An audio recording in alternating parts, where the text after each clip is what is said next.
Okay, so I'm still working on this, people, frying my eyes. Obviously, my SD card got full, right? Because there's just... whatever. So, I've come a long way with what I've been doing here. I don't know how many pages I'm at, but I'll take it from where I left off, approximately.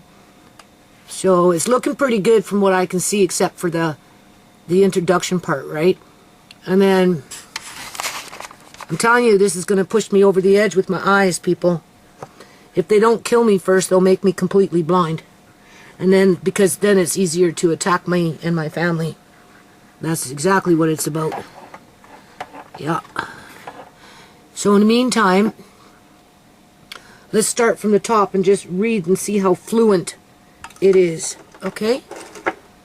I will try not to interrupt unless I need to make a correction. Alright. The title, Evictions, Demolitions, and Property Development Survey. Please answer the questions if they relate to you concerning being evicted from your home for reasons where the City of Surrey has implemented a district-wide program where unaffordable housing units are being built for foreign investors and for new immigrants coming into the province with 3 financial governmental levels of subsidies and other support systems where those newly built units can be utilized for maximum profit, where property developers benefit as well as the city with tax revenues to house the immigrants. Okay, you need to be right. I have to take a break. I don't want to lose my thought. Housing units are being built for foreign investors, or to house, or not for. We're going to say to house, or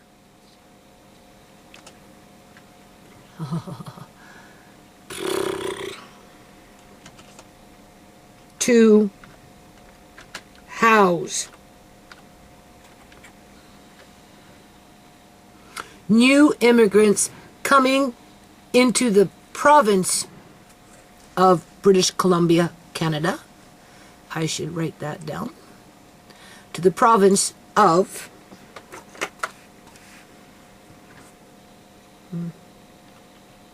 right?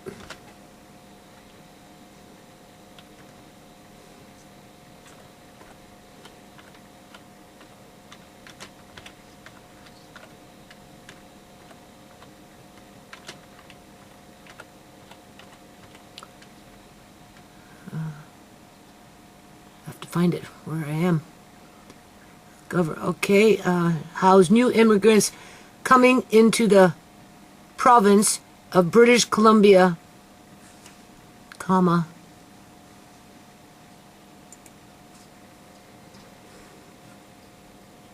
British Columbia, Canada, with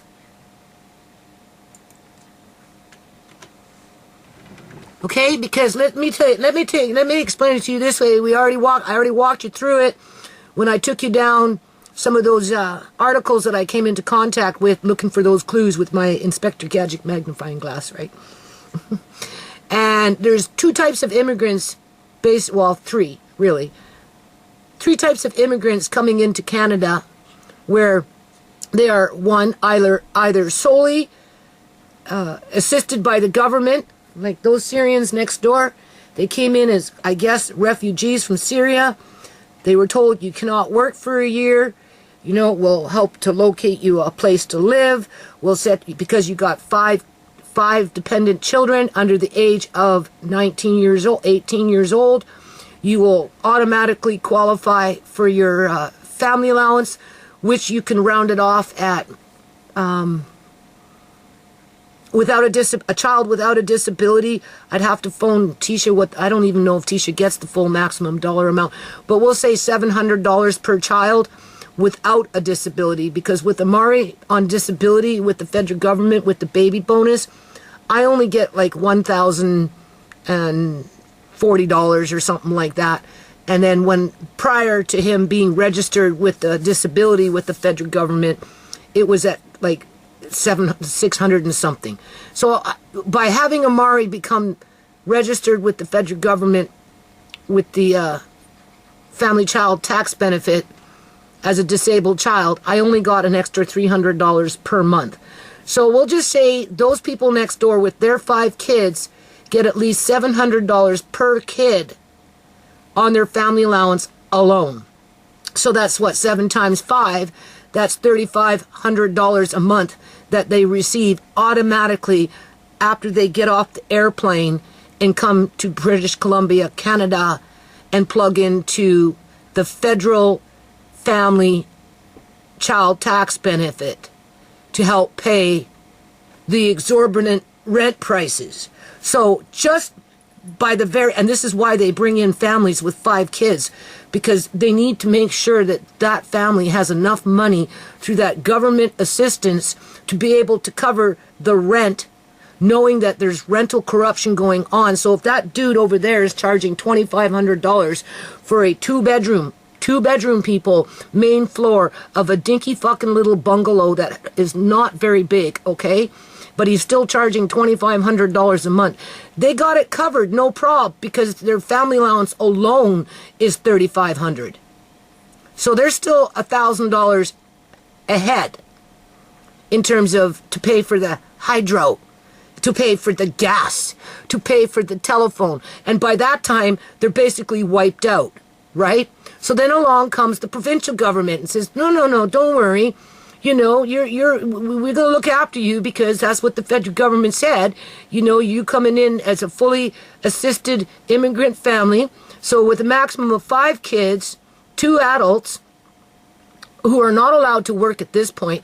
Now, keep in mind, a lot of these individuals end up going on disability pensions, like disability welfare, right? Like there's 2 types. It's multiple persons with multiple barriers, or it becomes long-term disability, right? But within the first year, you know, it's still up for debate, right? So the provincial government is obligated to give them welfare. So not only are they receiving $3,500 for their children, 5 times 7, right? Not including any children with disabilities. But now they're going to be getting probably about, well, I get $1,520 for me and Amari. So I would think they'd probably get about $1,800, maybe up to $2,000 for their 5 kids on a welfare check. Because just because you have an extra child doesn't mean you get an extra $400 a month. But, you know, they give you an extra $150, you know, $120, $175. And this is where these fucking landlords, I'm sorry, boo-boo landlords are like on top of their game. When the provincial government was it last year or the year before? I can't remember. I'd have to go into my videos. Under the New Democratic Party, gave welfare recipients an increase on their welfare checks, which hadn't been done for over 10, 15 years. And they did that in response because of the quote-unquote pandemic, right? And inflation increasing. As soon as that happened, what did I get? I'm here for rent. Okay, here's your rent. But we need to increase it. Yeah, but why? Well, because you got more money from the provincial government. Okay, and, right? That's not, they didn't give me more money for you to knock on my door and then immediately ask me to give it all to you. And that's basically what happened. My landlady showed up and demanded that I take that money that the government just gave to me on my little teeny weeny welfare check. And that's the only reason it went up to $1,520 was because they gave me an extra, I think, $150, right? And she wanted it all, people, for fucking rent. And because I said no, she got mad. Yeah. So anyway, let's get back to the Syrians. So they get the $3,500 a month from the federal government that pays their rent, their hydro, their gas, and a basic telephone line and a little bit of fucking internet. Okay? That's wiped out, gone. And then they get the provincial welfare check, which is anywhere from, they get more than $1,550, people, okay? I'm going to put it anywhere between $1,800 to $2,000 per month for support, right? And that's what they live off of for the month, basically, for their food, their clothes, their transportation, that kind of crap, right? Entertainment, whatever, like going out for dinner or taking the kids to a movie or something like that, right? And then they'll get their GST, and that's based on the number of people that you are registered with. So with Amari, because Andre's on a different program because of the court and everything that was established at that time when I got custody of him, right? So that's a different ballgame altogether.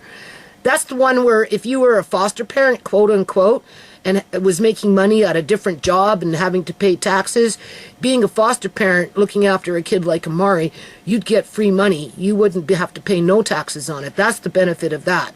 Whoever is classified, quote unquote, as a foster parent, that's free money. They don't pay no taxes, absolutely none on it. But if you're on welfare, what difference does it make, right? Because I'm on welfare. So, but if I was a working nana, looking after Amari, that would be like free money for me because I wouldn't pay taxes on that because it's meant to be looking after. So okay. So anyway, let's get back to me and Amari with the GST. So with the federal government trying to keep up with inflation, I think they brought it up to we'll say $40. So every 3 months, you get your GST, right? You get it like. So January, you get it, right? You get it in January, February, March, April. So in January, I get $420 from the federal government for GST return, right? Because, right? So not only are they giving me family allowance once a month for Amari, baby bonus, child tax credit benefit, but every 3 months, they'll give me a $420 check into my, deposit, right? For the GST credit. That's based on one kid. You multiply that by 5 kids next door. They're going to get, oh God, you can probably add on an extra $100 per kid. So 4, 5, 6, 7, 8. They might get anywhere, and another adult, 8, 9.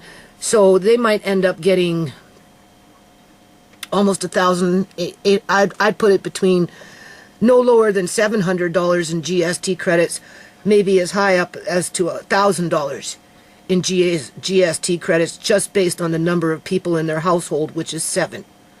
So every 4 months, every 3 months, and on the 4th month, so you get it in January, February, March, and then by the 4th month of April, you get it again. April, May, June, and then by July, you get it again. So they're getting anywhere between $7,000 to $1,000 in GST credits on top of what they're getting from the province, on top of what they're getting from the federal government. So I am not fucking faking the funk here. I'm not trying to skew the numbers here. I'm not fabricating a story here. Okay, because this is what they get. And that's through being fully governmentally subsidized, assisted. And then you got the immigrants that are coming in who are solely sponsored by established immigrants who've already established themselves in this country and built wealth for themselves. And that would be someone like my landlords who own multiple houses, are involved in businesses. Like, I do believe that bin out there is my son, is the son of my landlord. Somehow he's connected to that fucking company. Whether he owns the company or whether he owns share in the company, he's too busy wheeling his fucking bin around town. He threatened it with me once before, and he's got it outside my fucking door like an Alcatraz, right? With the city harassing me to fill it up in the snow. Saying that if we don't do it soon, they're going to come in with the city and do it for us, even though there's been fucking snow out there for almost 2 weeks. Okay. So anyway, hold on a minute. So I guess you could say, so those immigrants, they come in where they're being supported with their food, their shelter, clothing, that kind of crap, for the most part, by a sponsor that's already established here, which to whom would be more than likely an immigrant from where the, you know, that individual that came here is from, right? Like Punjabis will bring in Punjabis and will support Punjabis, assuming that they can afford it, right? Same thing with Chinese and all this other crap, right? Or they come in, some of these, I guess, individuals like students or something. I'm not an expert on the immigration policies, but let's say they come in as students and they're being supported by their families from whatever country they come from, and all expenses are paid to the people who are assisting them here in this country to go to school, right? So a lot of the money comes from an outside country and then forwarded it to the, you know, the schools that they go to, and, you know, the living arrangements that have already been prearranged for them to move into while they're going to school and that kind of crap. Where the government takes absolutely no responsibility for them. So I would think, oh, you know, the heat is on. If you notice, I took off my fucking sweater, man. I have to keep the house warm for Amari, but it freaking gets obnoxious for me. Hold on a minute. Okay, I have it really rough. I got a $400 gas bill this month. Yeah. And the heat's been on. I have to keep it on for Amari, right? Because he always throwing off his covers and shit. You know, and he doesn't have any body fat, and, you know, he's laying around, so I have to keep the house warm. And then what happens is it gets to the point where, like, I'm sweating, and it's like, fuck, it comes up through the vent, it's all dusty. You have to remember, none of my vents have ever been cleaned since I moved in. She tried to say, as a matter of fact, I need to write that down in what I'm doing right here, vent cleaning. I haven't done the appliances yet, okay? So, vents, let me write that down so I don't fucking forget. She tried to say that the vents were clean when I moved in, which was a bunch of crock, because I came and I had to scoop out all this cruddy fucking garbage that were in the vents, and then, you know, I had to take a vacuum hose and stuff a hose down there with the vacuum as best as I could, and suck it up as best as I could. And because I'd already moved wall units and stuff, some of the things I could never do, and just, yeah. So anyway, and just by the way the laundry room is set up down there, with the air vent for the furnace to cool our furnace as it's running, it's sucking up all this dust and shit from the laundry room and then spewing it all over the house. I told you, it's a hard house to live in. But besides that point, I'm happy to have a roof over my head, at least for at this moment in time. Okay, so what was I saying? Yeah, so we got those immigrants coming in that are like fully supported, either they're from their families, from the countries from where they come from, and then they plug in with whatever is going on out here, where the government has absolutely no responsibility to them. And then we've got the third group, which is partially subsidized by the government and partially subsidized by the sponsor. Okay, so with that said, I don't even know why I would mention that, but, well, to explain the level of the three subsidies for the ones that are being fully subsidized by the government, okay?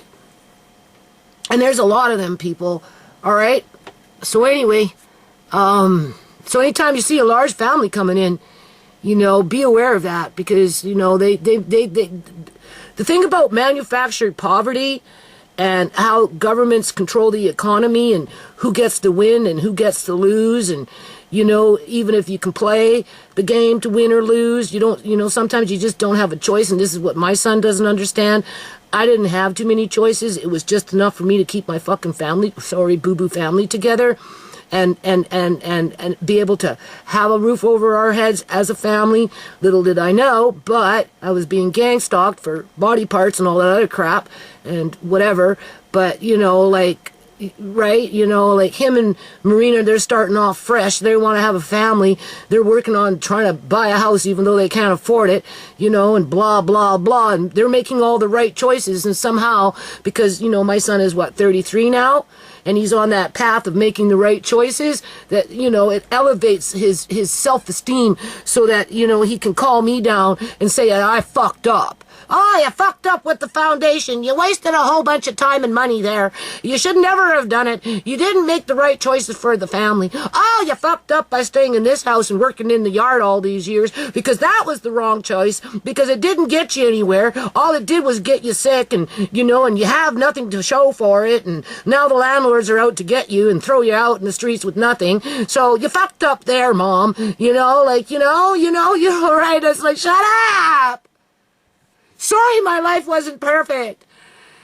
Okay. Program, let's start. Okay, let's just read it fast.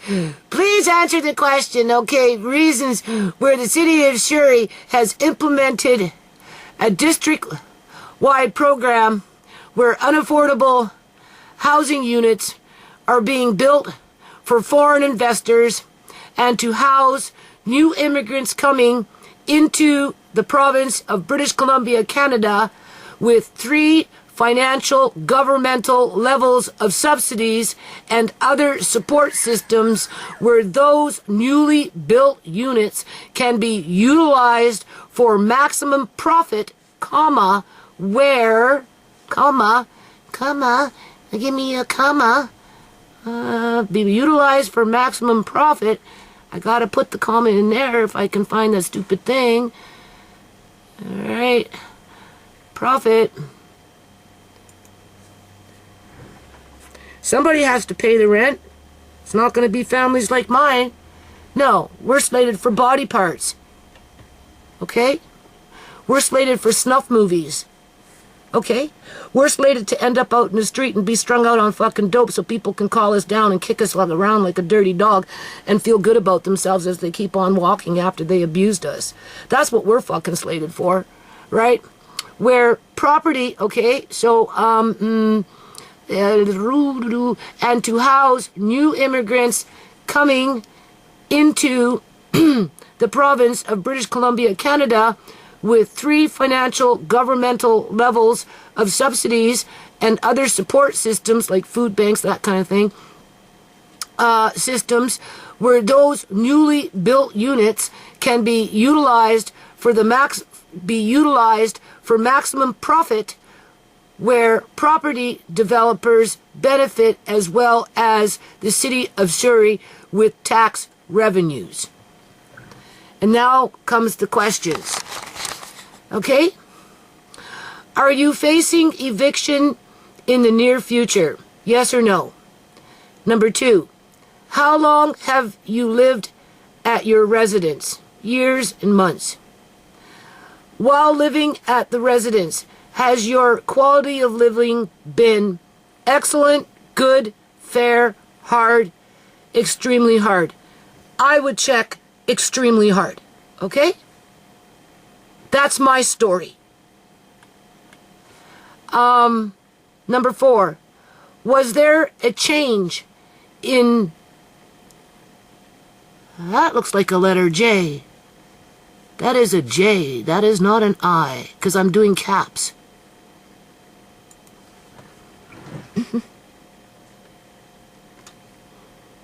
I have to correct it now, people.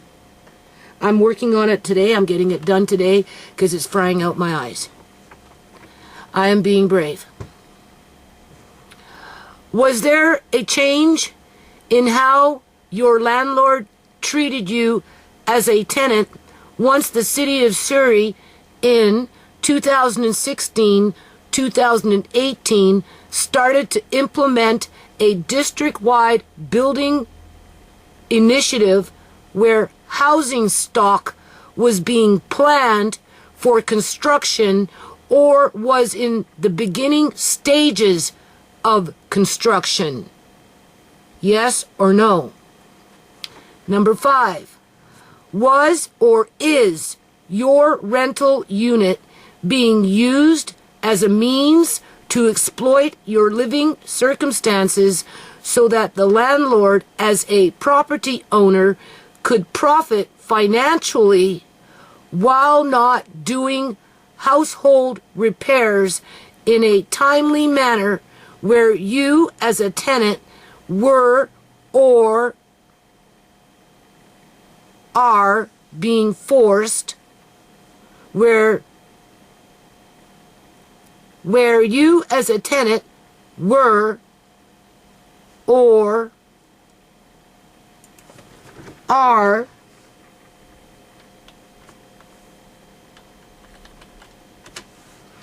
being forced to struggle with ongoing discomfort while living on the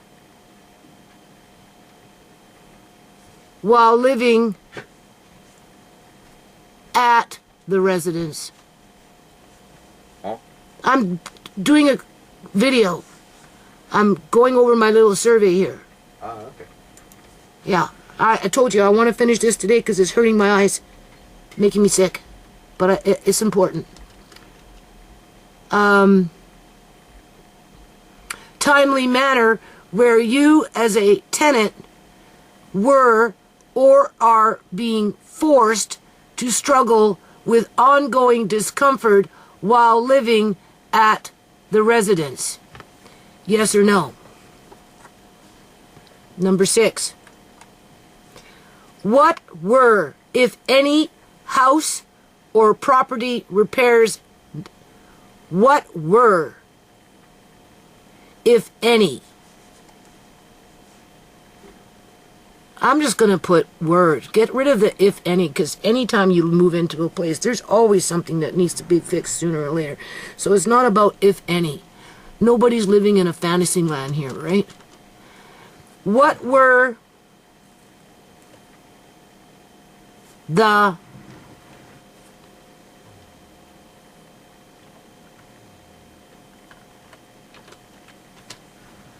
house or property repairs needing to be done while you lived at the residence for the duration of your tenancy, including any current house repairs needing to be done now?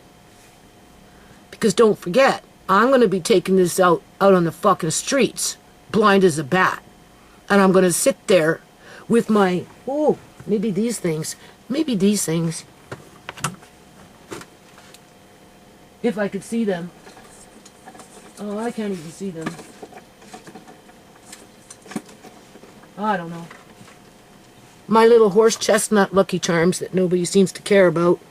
But somebody out there might want one. Or whatever.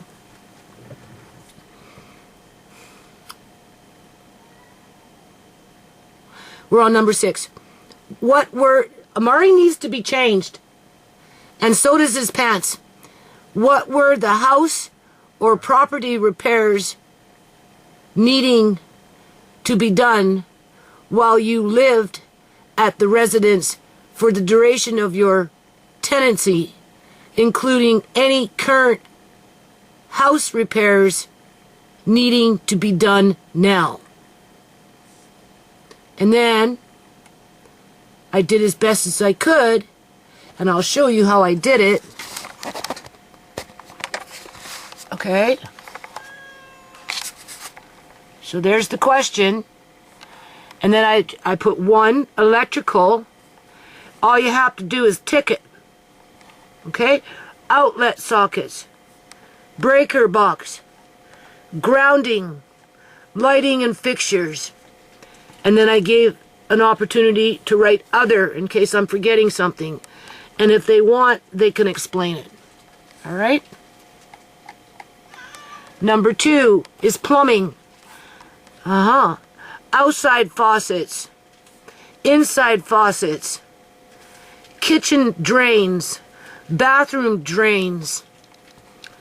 Pipes leaking. toilet backing up, main drainage pipes clogging, and then other. And then I give them a chance to explain themselves if they'd like. Structural, flooring, doors, sliding doors, inside stairs, outside stairs, roof, windows, garage, porch, gutters, chimney, cupboards, walls, ceiling, attic, subfloors, foundation, fencing, driveway. And then I give them a chance to explain themselves. You can see that. And now we're going to do number 7, yard. Water drainage problem. Landfill issues. Put down fucking rodent issues with raccoons. That's a big one. But the problem with raccoons, though, is they're protected by the government.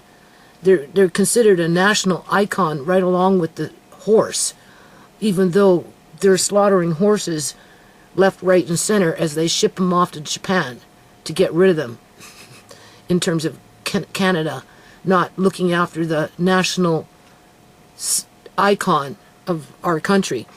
And raccoons happen to be protected by federal law. So if you got a raccoon problem, the city don't give a shit. I already went through that. Matilda moved into the X Club one year, and I phoned the city and asked them to come and help me do something about it. And they said, no, can't touch it. Just open the door and maybe she'll run out with her babies. Yeah, sure. My son is all freaked out about the shed in the front with her living in there. He wants to put on 3 masks, goggles, all this other shit. I say, you gotta be crazy, man. Like, no, just fucking get a shovel. I'll hold the bag open for you and you can just shovel everything into it. I don't care. I don't care what's there anymore. Maybe I'll go and pick through it and wash it and chuck out. It's not the first time I haven't dealt with fucking raccoon shit in this yard. Fucking as soon as I moved in, that's all I've been dealing with all these years. You know, what can you do? They're trying to live like everybody else out here. Anyway, so now I'm on number 7 in terms of this questionnaire. And so we've got the water drainage problem because a lot of properties have water drainage problems, right? We've got landfill issues for some properties, not all properties. And, mine was a landfill. Right, I had landfill. That's all it was in the back. There was no soil. It was landfill. It was nothing but fucking landfill, and it's still landfill. Right, when the city there's no grass. Yeah, well, even if you clear everything off, it's not what you think. You'd be spending thousands of dollars just digging everything up and bringing in 6 to 7, 8 inches of soil, topsoil, putting it over, right? It's not worth it. So anyway, we'll just say landfill issues. What else? This is where I'm at right now. I don't know. And then, so I can drop it down, right? We'll drop it down, then we'll go, and I'll continue adding on there yet. I'm not sure. And I'll do the same thing. I'll leave a spot for them. They can put other if I forgot something. Plus, I'll give them a spot where they can explain it, right? You know what I'm saying? And then we'll drop it down because I do want to add in energy weapons. I know as strange as it sounds, people, but it's a fact. It's a reality. Whether people want to acknowledge it or not, or whether people suspect it but don't know how to explain it or feel foolish about talking about it because, as soon as you talk about something that you can't, in the abstract, it's not that it's not real, it's in the abstract where it's hard to prove because it's hard to catch them with it, right? And even if you catch them with it and you upload the evidence onto YouTube, what does YouTube do? They blur the videos by tampering with the speed of the video and how it's being processed as it's, going through the frames as you're watching it through the codecs to discredit the uploader in terms of the quote-unquote evidence, among other gang stalking techniques to hide that information from the public. So I do want to do that. At least bring it to people's attention. 1, 2, 3, 4, 5, 6, 7, 8, 9, 10. So we're on number 8. So I'm going to do gang stalking.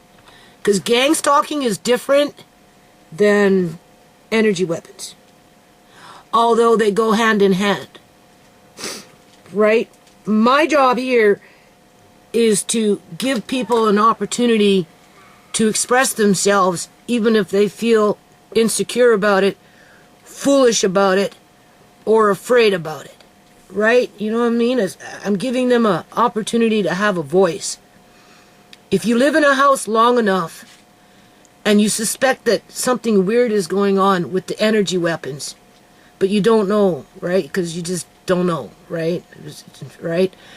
But somebody brings it to your attention and kind of confirms what maybe you've been thinking for who knows how long, then you'll be more apt to open up to your concerns and not be afraid to say, hey, you know, maybe you have I've been thinking about it, but I never really told anybody because I didn't think they would believe me.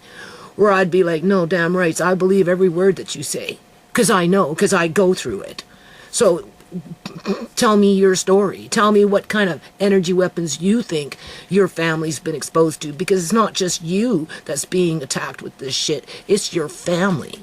And that's why we've got that energy weapon going over Julian's fucking shoulder when he's downstairs over Shemaine, raging like a maniac, saying, you drugged my food. And he looked like he was mad, in terms of crazy, insane mad, while he was doing it. With an energy weapon being documented going over his shoulder, because the camera was able to document it.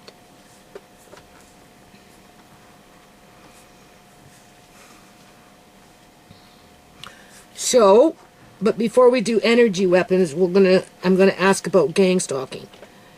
Gang stalking, because that's what's happening when these landlords don't want to fix shit and want to evict you because they want more money so that they don't have to fix shit. Because it's just play the same hand over and over as tenants move in and out of their houses until they sell the house and get rid of the problem, or until they fucking tear it down and get rid of the problem. Either or, it doesn't matter. They come out rich. Well, everybody else is running around like a chicken without their head on, with half their family disappeared. Except for maybe a few that squeak by. But at what cost? Okay, so we've got the yard I have to expand on. I'm going to give them the opportunity to write down other that maybe I forgot. And then they can explain if they want. Number 8 is gang stalking. So what do I got to say about gang stalking? How am I doing this? Okay, so I'm not asking a question, I'm just giving them choices. So gang stalking. So I'm trying to make things look as uniform as I can. It's really hard on me doing this, but it's the right thing to do.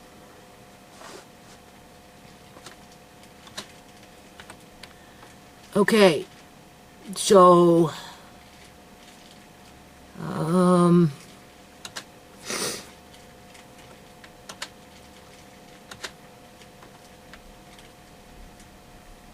all right. So now this is that area where there's a lot of gray in it, right? So gang stalking.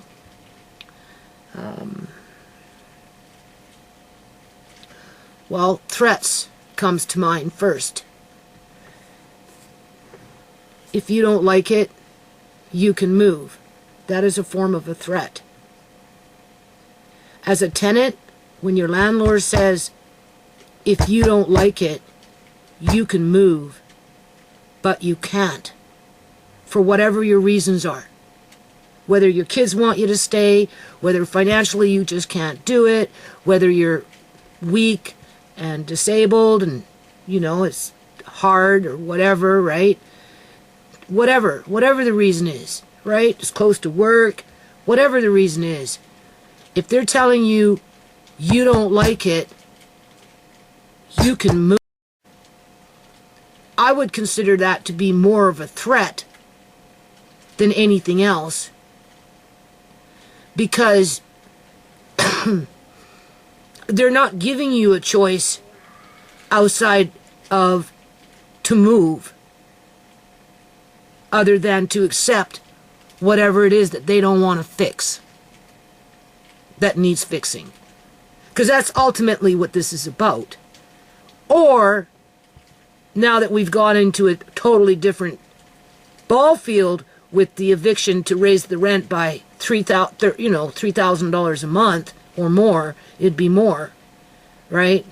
At least $3,000 anyway, between the two suites, just because of what I've done in the yard, right? Then, what do you call it? That in itself becomes a threat too. So, gang stalking. Well,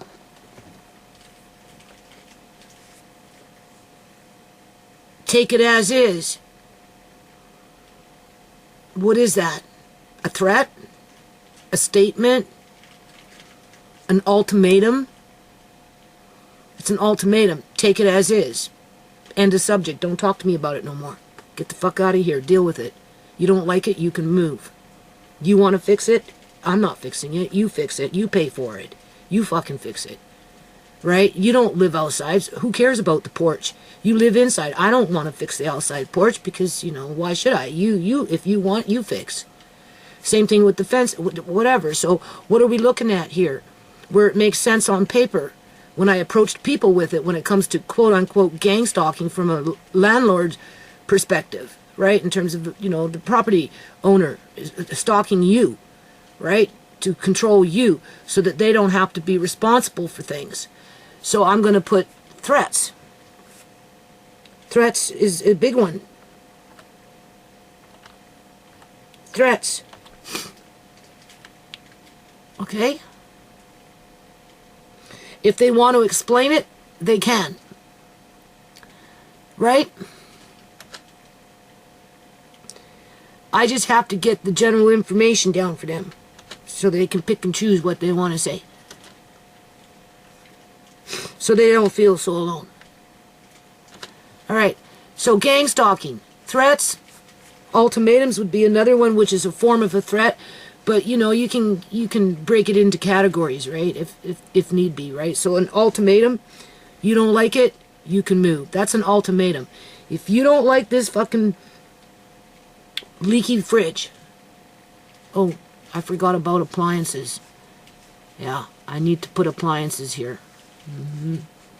I haven't done appliances yet. That would be furnace, water tanks, fridge, stove, washer, dryer, that kind of shit. And air vents. What's vents? Vents would be what? Structural? I don't know. Yeah, vents would be, vents would fall under structural because it's built right into the walls of the house. Right? So structural right here. And then furnace vents, vents, inside vents. I'll just put inside vents. Because that's in the walls in the house, right? Piping and all that shit. I mean, I could put it with appliances, but no. That's more of a structural thing. Yeah. Right? Because technically they're supposed to clean them every year for you with a professional. Just like they're supposed to, landlords that is, supposed to do yearly maintenance on their furnaces and that kind of crap. Heating vents, right? They're called heating vents, right? So, oops. That's why I'm giving them an opportunity to put other in there, just in case I forget something. Heating vents. Okay, so I put that under structural. And then we want appliances. So before we do the yard, we go with the appliances. Right. 1, 2, 3, 4, 5, 6, 7, 8, 9.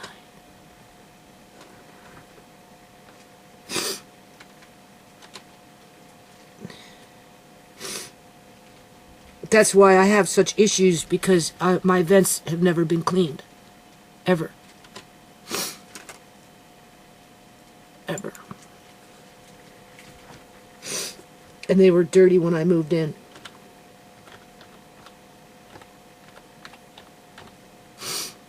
Oops, we want caps. All capital letters.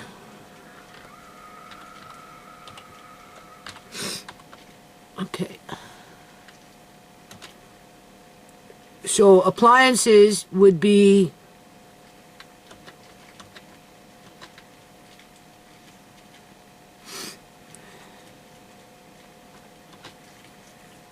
furnace. Might as well do it now, right? Furnace.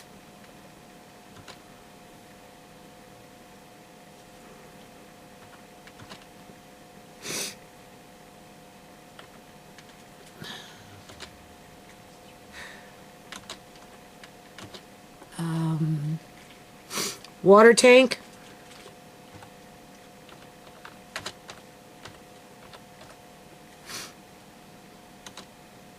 I told you my story about my water tank when I first moved in. And then I told you my story about the water tank that I got Home Depot to replace. Because they brought in a broken one, and I was afraid I was going to get stuck with it. Like I had when I first moved in, with a half-broken water tank for the first 2.5 years while living here, working in this grimy fucking yard with warm water, because it never could produce hot water because it was on its last legs. Anyway, appliances, furnace, water tank, fridge. Oftentimes you move into these houses and they've got leaky fridges. Right? You know what I'm saying?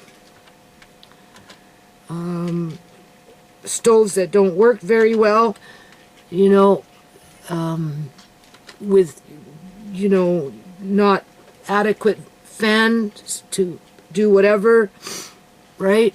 That kind of crap. So we've got the furnace, the water tank, the fridge, and then we'll put stove, right? And then we'll do washer and dryer, assuming that it's being supplied. I came in with some, thank God I did, and then when others needed to be replaced, she told me she wasn't going to buy, and that I needed to buy, and then I had to argue with her. So at some point, she did settle to maintain with the whatever few things. She replaced a used stove with a stove downstairs, and the wash machine, my landlord came with one years and years and years, the man, right, Mr. Gill, he came, he was so proud of it. It's been holding up, but I guess it had to be repaired once. Apparently my son called her up and she did have a repairman come and do something with it. But the dryer still needs to be kind of repaired because it doesn't shut off. So she's responsible for the dryer, the wash machine downstairs, and the stove. Where that's my stove, that's my fridge, and the fridge that Marcane is using right now is my fridge, because both her fridge were leaking when I moved in. And I already had my stove, and that thing that was here was no good, and it went out to the wayside. Anyway, okay, so for some people, though, they have to live with it. They don't have a choice. They can't afford to buy a new fridge or anything, right? Okay. Fridge, stove, what else we have for appliances? So furnace, water tank, fridge, stove, washer, washing machine, washing machine,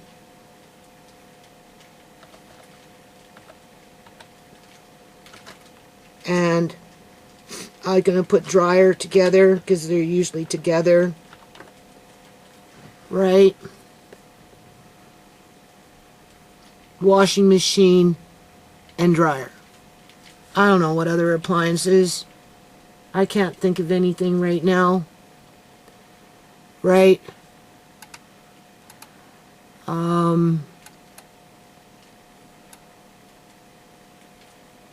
I did electrical, outlet, sockets, breakers, grounding, lighting and fixtures,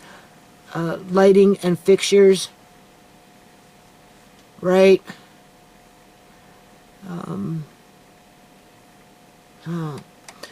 If I'm missing something, they'll write it down, right?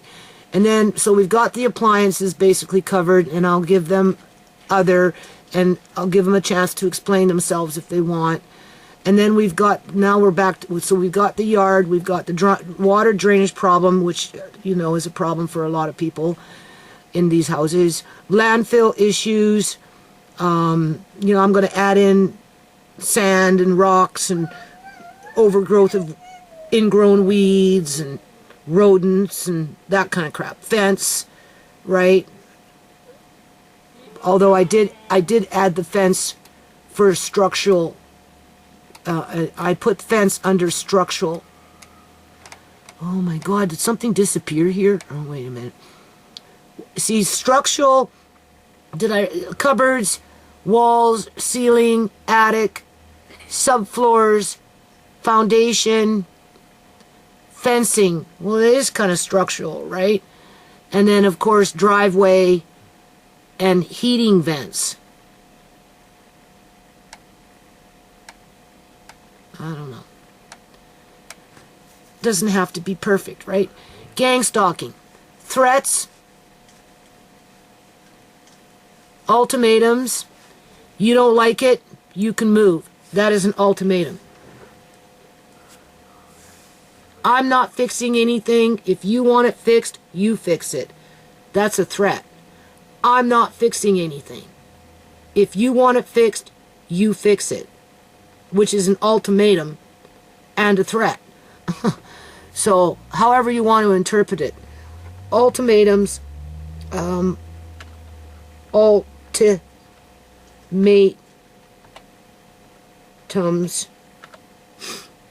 ultimatums.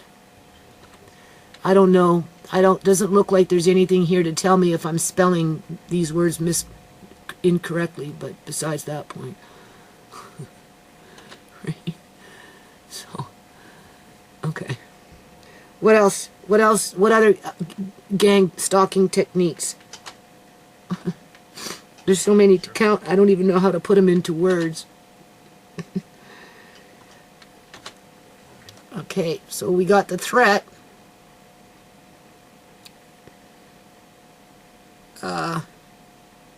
If you don't like it, you can move is more like an ultimatum, right? Take it as is. I'm not fixing anything. It's more like a statement, but it's also an ultimatum. Threats is what's happening right now with the City of Surrey in terms of, if you don't get this shit done in the next 2 weeks, we're coming in with the city and we're going to charge you more fines. Knowing that there's been snow out there for a week and a half.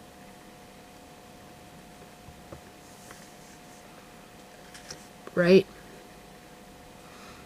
Because he's threatening you. When did it start snowing?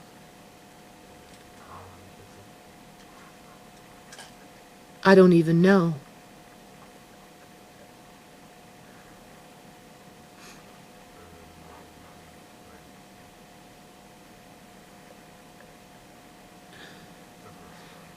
Shake you until, I think, February 2nd. Is that snow out there? We're on February 14th right now. So Andre was right. We're pushing 2 fucking weeks here. I'm sorry, boo-boo weeks here, people. Huh? I'm trying to see when it first started snowing. Yeah. February 2nd of 2025. Look at this. Yeah, snow. Do you see what's going on here? With the wind blowing yet. Look at this. So it started snowing on February 2nd. It's still out there, hard and crunchy, with something sprayed on it, in my opinion. In my opinion. Okay? It is running like, you know how you pour something and it's like, you know, it you know how water runs, right? You know, it looks like it's, yeah, no, there's something in that snow, man. I think so. Anyway, February 2nd was the day it did snow, and we're on the 14th. So within 2 more days, it hasn't even started to melt yet, people. I looked out there today. It was freezing cold out there, and it hasn't even started to melt. And we're on the countdown with 2 weeks. Right? Based on what that city guy said. And my son's not starting till Monday, because he's got things to do over the weekend. So, I don't know. And it's the 14th. So by Monday, that'll be 2 weeks with that bin sitting out there with nothing but snow. As we're being threatened by the city that we're not moving fast enough. Gang stalking is real. Okay? So gang stalking, threats, ultimatums,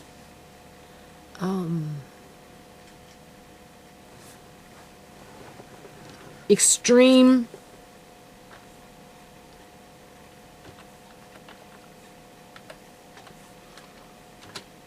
demands.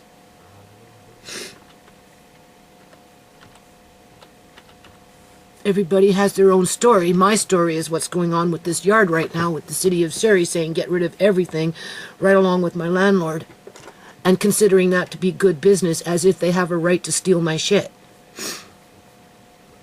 Right? Like, I don't even, like, I feel like I'm in the Twilight Zone with this, people. Like, you don't even know. Okay, so extreme demands, right? What else is there when it comes to, I could put energy weapons in with the gang stalking, but I almost feel like, well, I'm going to add in energy weapons, okay? Because, you know, that's that gray area where, one, people are uncomfortable to acknowledge it because it scares them, right? Or maybe they're completely oblivious to it, right? And think in their mind that it does not exist because our governments would never do anything to hurt us, right? We're gullible, you know what I'm saying? Maybe uneducated, not even familiar with it, who knows? So I'm going to put energy weapons, okay? Because that's all in par with gang stalking. Right? And I give them an opportunity to explain their feelings on whatever it is that they tick. Right? So we'll just put energy weapon with gang stalking. Because they go hand in hand. Clearly you can see that with me. Right? Yeah, what else can we do for gang stalking?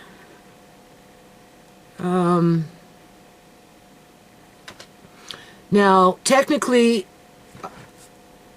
I should sleep on it for a night or two, and then go back, reread it, touch up where it needs to be touched up, before I print it out.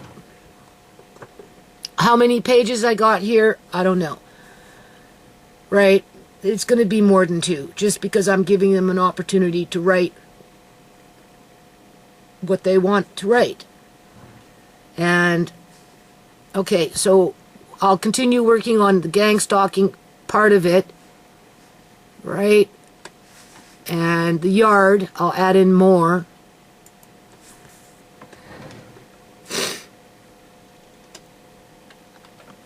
For example, landfill issues, extreme maintenance. Okay? Extreme yard maintenance.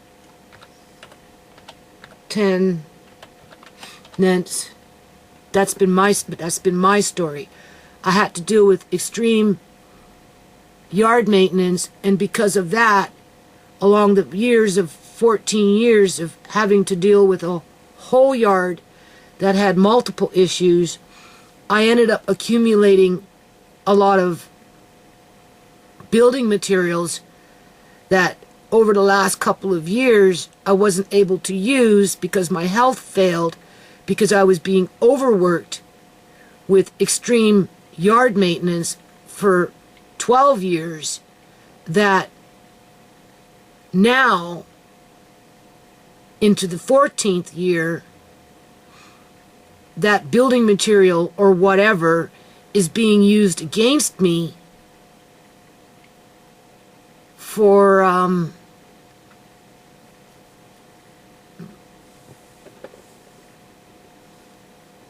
to evict me so that they can get $5,000 a month for this house and make a smooth $36,000 a year more in rent based on the corruption with what's going on in the housing market right now. When the landlord should have been involved from the very get-go with the yard, because as soon as you're getting into drainage problems, landfill, sand, gravel rocks, that kind of stuff, that's the landlord's responsibility. But I was naive. And my landlords played it off like, do what you want. And because I was obligated to house my family and they didn't want to move because it's not easy, I got trapped. And now they're using the yard to hurt me. After it's already hurt me. This yard has already injured me. And it's robbed me of opportunity as well. So that my son can come and say that I made a lousy mistake by working in this yard for as much as I did. Because if I would have focused on sewing and making money and maybe building up on a business, we wouldn't be in this position right now where the city can come in and abuse me and steal my shit right along with my landlord. As a gang stalking group. Because they're gang stalking. I'm not the only person being gang stalked with this problem with losing our houses.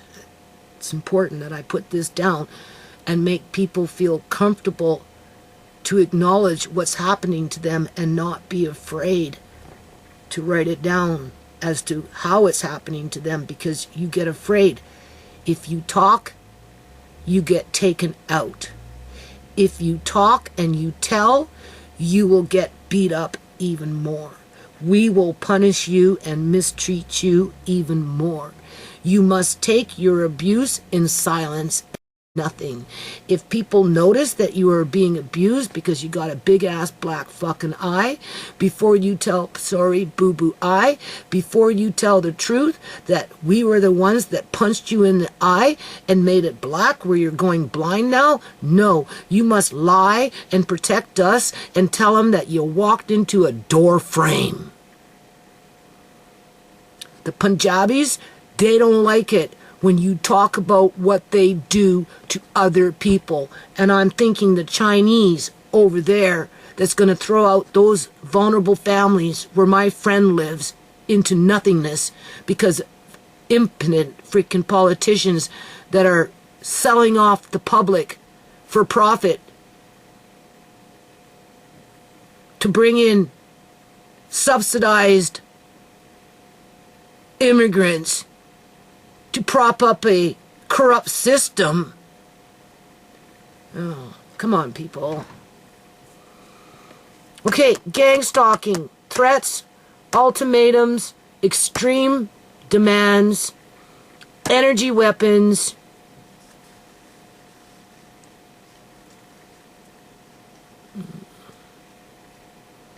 I'm going to put city officials, city officials,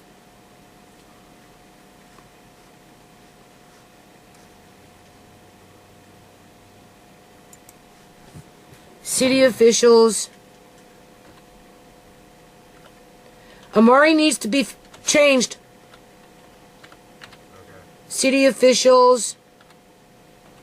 And so do those pants, and I think the blanket underneath them needs to go. City officials. I'll put other government agencies. Everybody has their story. Other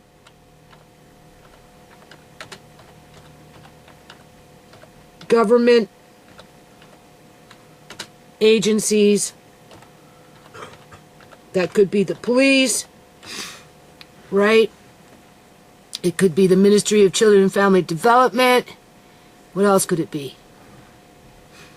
Justice system. If you're caught up with the justice system, they can start playing games with you with your probation officer and that stupid shit.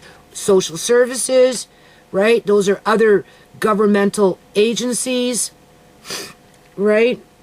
You know, all they have to do is come in and illegally evict you from your home in the middle of the winter like they did with Sierra, with false allegations of not coming home. And that was her grounds to kick her out, to cut her off of social assistance with her rental part, to cut her off from her methadone so that she couldn't get her freaking methadone, to cut her off from her support system, right? That's all gang stalking. That all related to gang stalking because in the end, they got Andre for 15 months propping up their portfolio as they basically made everybody suicidal in the house for that 15-month duration as we were fighting for him and turned Sierra into a junkie and then turned around and when they had no use for her capitalized with their snuff movie with the cops fucking standing guard watching it. You see, that's the thing. I got that on camera. The cops were involved with it. I got that on camera with a fake fucking robot that you can clearly see the motherboard in its head, hair, under exposure, not to mention what you're looking at with the face. With the cops standing there. Yeah, okay. Always worried about Sierra being in a snuff movie because of those drugs, but I never thought the cops would be the one to fucking run the show. Nope. I never crossed my mind until that shit happened. And now I'm convinced, because I've documented it, how involved they are. And I'm not afraid to say it, because this is another form of gang stalking.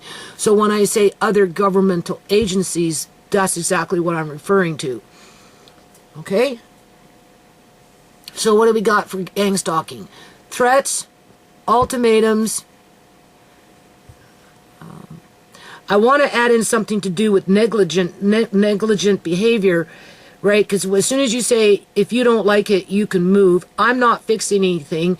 If you want it fixed, you fix it. And yes, it's a threat. Yes, it's an ultimatum. But it's also a form of negligence, right? Which becomes like, it's a tactic of gang stalkers, right? I don't know. I could put purposeful negligence. Gang stalking. My landlords right now are being purposefully negligent by blaming me for this yard when in fact they know that whatever I was doing out there was not routine maintenance due to the state of the yard and its lack of grass, if you want to say it like that. Okay? If a tenant moves in and all they got is landfill and weeds and raccoon shit in the back, I mean, whose fault? And water drainage problems and mud, and whose fault is that? That's not the tenants, right? And it's really not the tenant's responsibility to do the yard work in terms of fixing it, because, you know, you're talking major landscaping and building over it. And, yeah, okay, so we know that. Same thing with the front, with the sand and the gravel walks and all that other crap, right? And then just the excessive weeds that were really deep. But we're talking like deep rooted fucking weeds that had been there for years and years and years, that took a long time to get rid of. And even then, okay, so anyway, let's just see. So, you know, gang stalking. So threats, ultimatums, extreme demands, energy weapons, city officials, other government agencies. I'm going to put purposeful neglect, because to me, based on my experiences and my feelings around it, I think that's just another form of a gang stalking technique to derail the tenants, to keep them fighting or whatever, right? Where am I? What did I do? Oh, purposeful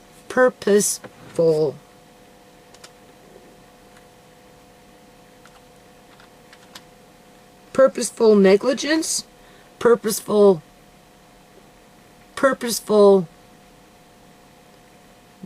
negligence.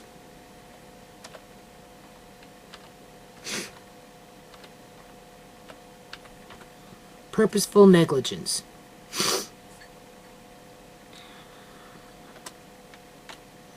And then, of course, you know,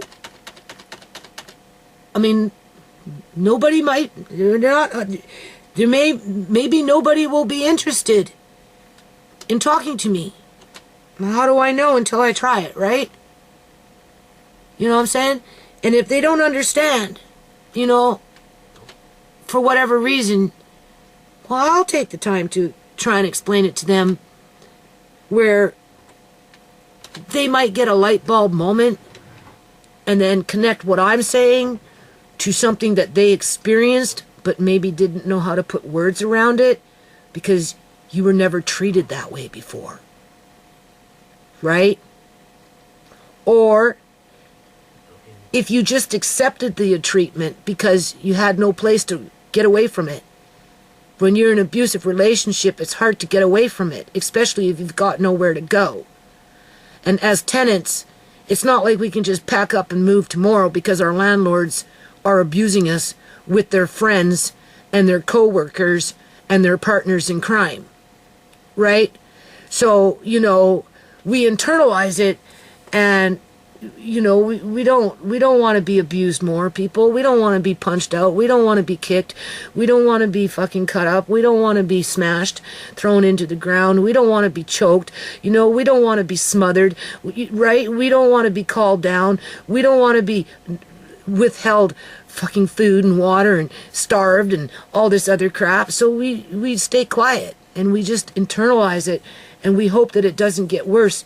But it does. It does. And the more you talk about it, well, in comes the clowns. Right? Here, take my cell phone and look at it as the cell phone is zapping you, and then 2 days later you wonder why you can barely see. Well, probably because that city dude probably put his fucking phone on a certain kind of setting and zapped me because he wanted me to see. Even though there was snow all over the place. Yeah, okay. Those pictures that he was showing us, was everything under snow? Kinda. So he took those after it snowed. Yeah, looks like it. There you go. He took those pictures apparently after the snow. So he's running around in my yard in the fucking snow taking pictures saying get rid of it. Are you absolutely sure about that? Yeah, well, I like it was underneath the snow, some of it. But not all of it? Yeah, not all of it, but some of it. So some of it was newer pictures. I mean, older pictures. New ones. The new ones would be with the snow. Yes. But there were older pictures with no snow. No. So they all had snow. not have snow, we're standing up. Oh, so he took pictures of things that were standing up that didn't have snow on them, but everything else had snow on them. So he's coming, threatening me to have the city come in and take shit that's under the snow because we didn't remove it fast enough because of the snow. As they're going to find my landlord, so that my landlord has the ammunition to come back and say, you costed me $10,000, $15,000, $20,000 to remove fucking planter buckets and whatever, right? Planter pots that have living trees in them, living flowers in them, but it's wintertime, so everything's dormant, right? You know what I'm saying? Or whatever. Children's toys, children's play gear, what fucking wood that I need to do whatever I need to do with, is right? And he's coming to my door with this shit in snow saying, when are you going to get rid of it? Your time is running out. As he's still saying, get rid of everything. Threats, ultimatums, extreme demands, perhaps energy weapons, city officials, other governmental agencies. I'm trying to think outside the box what other people would have to face. Not to say that I haven't already faced these issues when it comes to gang stalking, because I know how it fucking works, because it's been like that for a long, long time. Purposeful negligence. You don't like it, you can move. I'm not fixing anything. If you want it fixed, you fix it. If I fix it, you pay half. If you don't pay half, it don't get fixed. Right? That's purposeful negligence. And then I'm going to put fucking trickery down. Trickery, because that's what they do. Why are you coming to my door telling me that I'm not moving fast enough? You know the snow's been out there for almost 2 weeks with pictures that are covered up in snow and saying, when are you going to get rid of it?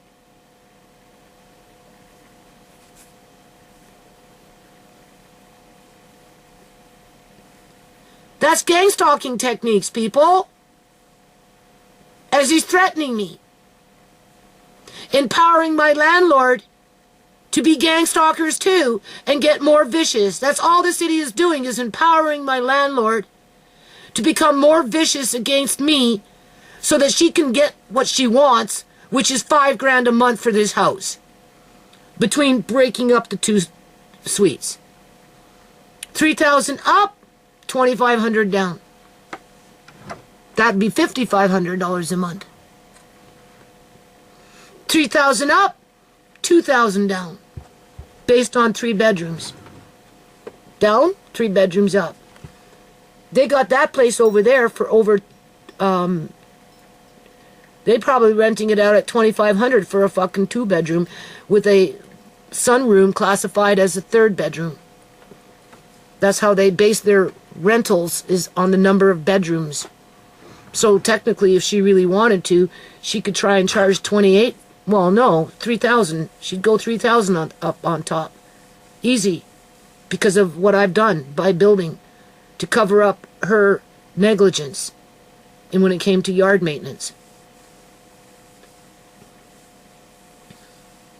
And because I've always been a little bit of a community activist, talking about shit, they don't like it, because I know they've been cruising my fucking channel for a long time. Not regularly, obviously not. They got better things to do. But they like to stay in the loop and figure out how to fucking hurt me.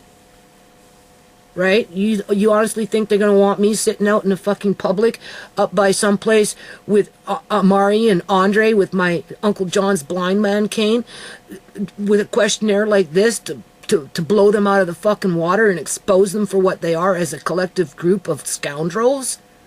Because that's how they treat people.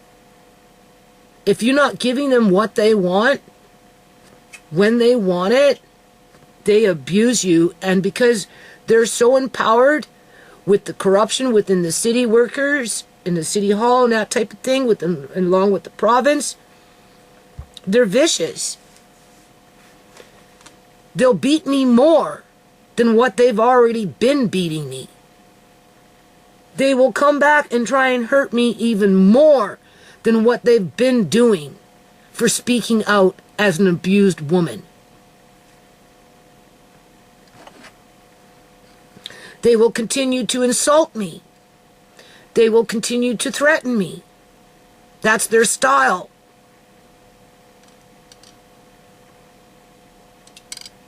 That's how they gain wealth.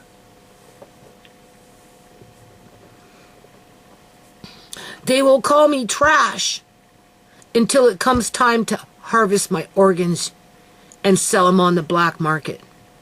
Then I become important. But before that happens, I'm trash. And that's why they have no problem stealing my shit and calling it trash, as they're recycling the good stuff out of it. Okay. Gang stalking. Threats, ultimatums, extreme demands, energy weapons, city officials, other government agencies, purposeful negligence,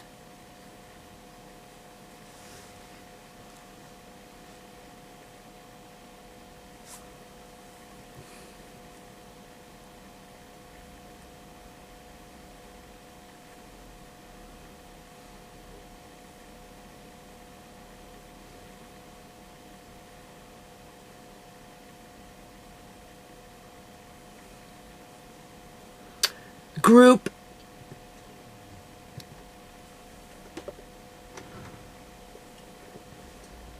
I'll just put other group,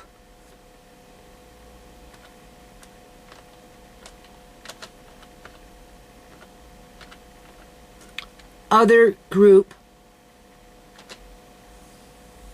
I don't know if attacks is the right word. It's not, because when you think of attack, you think of somebody lunging at you and attacking you, right? I mean, there's, you know, right? Other group.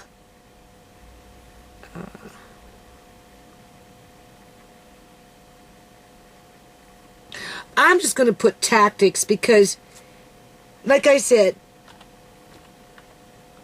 I'm going to perhaps come into contact with people that may or may not have gone through worse than what I'm going through and been going through. But just never really had a chance to put it into words in any kind of capacity because they were just too busy internalizing the shit and trying to deal with it and cope with it and survive it, because that's all you can do, really. Unless, of course, you want to be like me, you know, pushing back, pushing back, pushing back, pushing back, even though it doesn't get you anywhere. But at least you're putting out the warning. Like when I went to City Hall for that meeting when the Elizabeth Manor was being up for demolition, and all those families living in that apartment block were going to be flushed out into their streets, and everybody saying with their outside on a mic as the city council is sitting behind in the chambers, but the people are in the courtyard talking about, if you allow them to tear down Elizabeth Manor and kick us out, we're facing homelessness.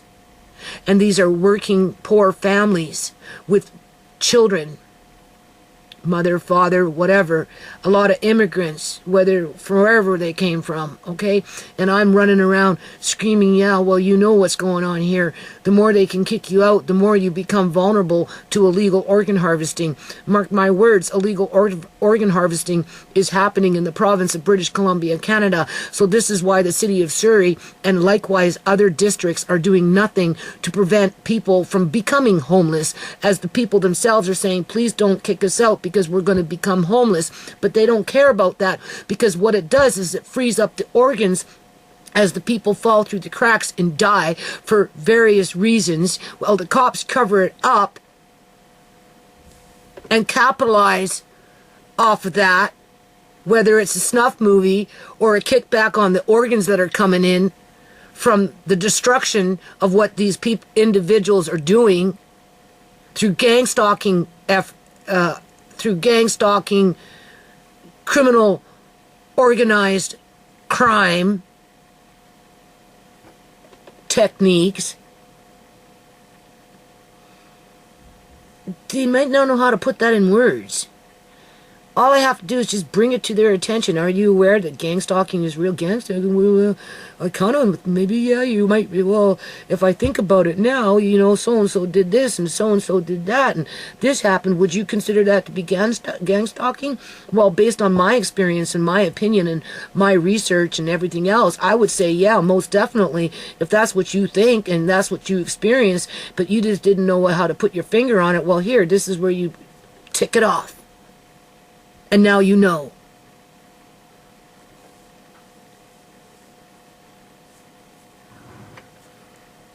What else is there left to put on this thing?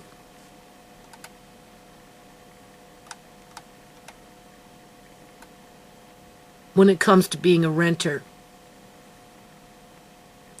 In terms of the questions of that. So what's the next? Okay, so what's the next question? Well, now we want to end it. We got basically what they're facing, right? Because I don't know how to do this. This is why I kind of want to just get it over with. And 1, 2, 3, 4, 5, 6, 7, 8, 9, 10. So if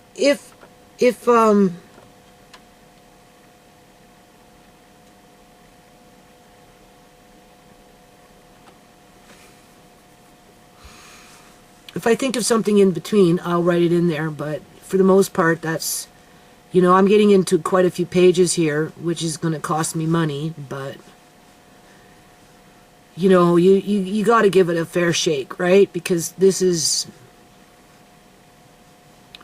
a living hell. You might as well consider yourself in hell going through this crap. Not because you deserve it, but because the people, the individuals that make it a hell,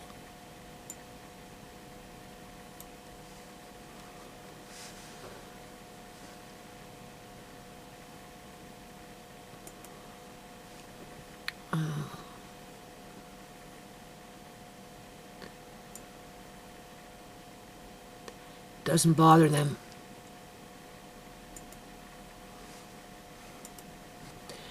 Okay, so number 10. So now we want to wind it down.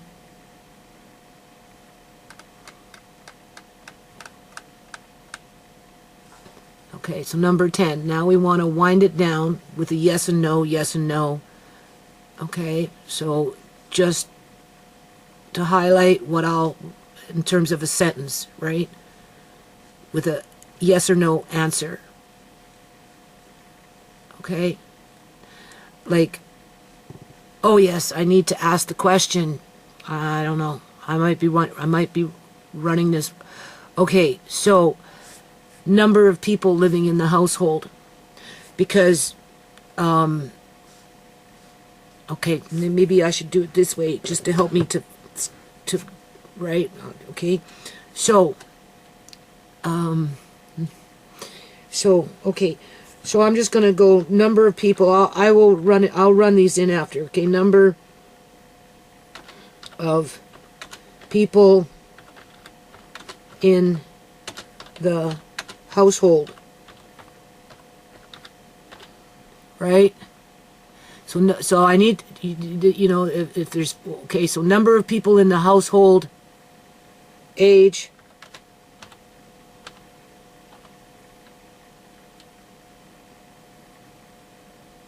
number of people in the household, age, working or not,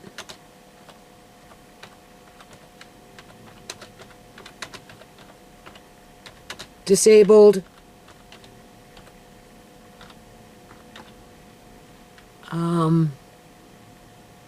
you get the idea, right?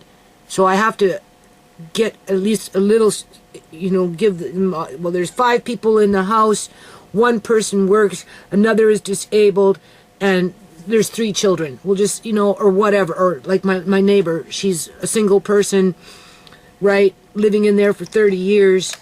And she's facing homelessness now because they're kicking her out to build something that she can't afford to move back into. Anyway, number of people in the household, age, working or not, disabled, etc. So I will expand on that, right? And then current rent,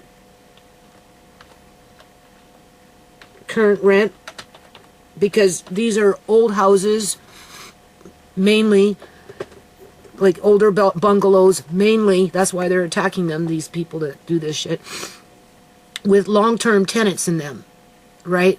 So current rent, so, right, this is, right, in terms of if you've been there 15 years, you're not going to be paying the same amount like me. I've been here 14 years, currently I'm paying $21.50, right? But at the minute she kicks me out, she can get $5,000 for this house.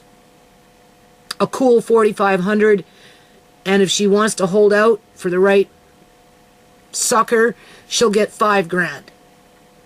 Whatever, right? So that's what I mean by current rent. So I would put down $21.50. And then you want to put down expected rent to be paying when forced out, right? Because when I leave, I'm looking at, well, depending, if I was to rent another house, I'm assuming I'm looking at anywhere from $3,700 to $4,500 for a similar type situation, but it may have more problems due to landlord neglect because it's a systemic problem throughout the whole province with these landlords taking advantage of the situation and profit and maximizing on their profit as they abuse you and not fix things and make threats on you and gang stalk you and threaten you and intimidate you and expect you to be an abused individual that accepts their lot in life. And they're vicious about it because the government allows them to be vicious about it. You see, that's the thing. Current rent, and then expected rent.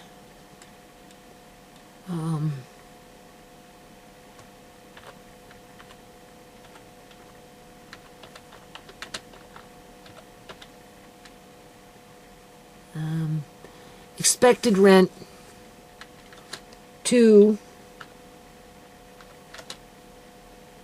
I'll put, okay, so this is how you do it. So, okay, current rent before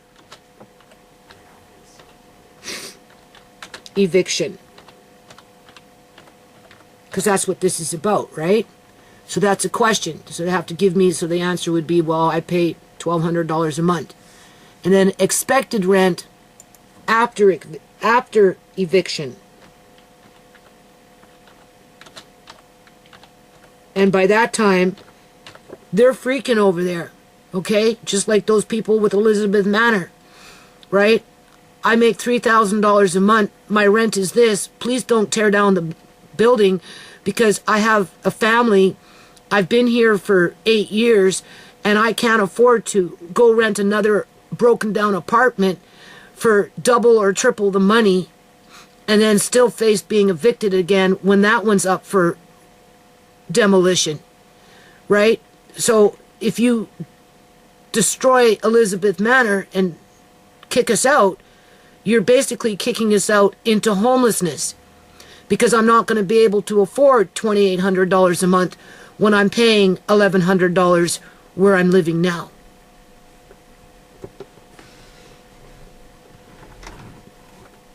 So the expected rent will be double or triple from what it was more than likely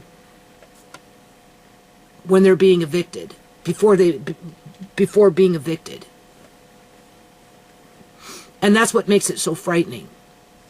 And then the consequences of the eviction. If they have children, what does that mean?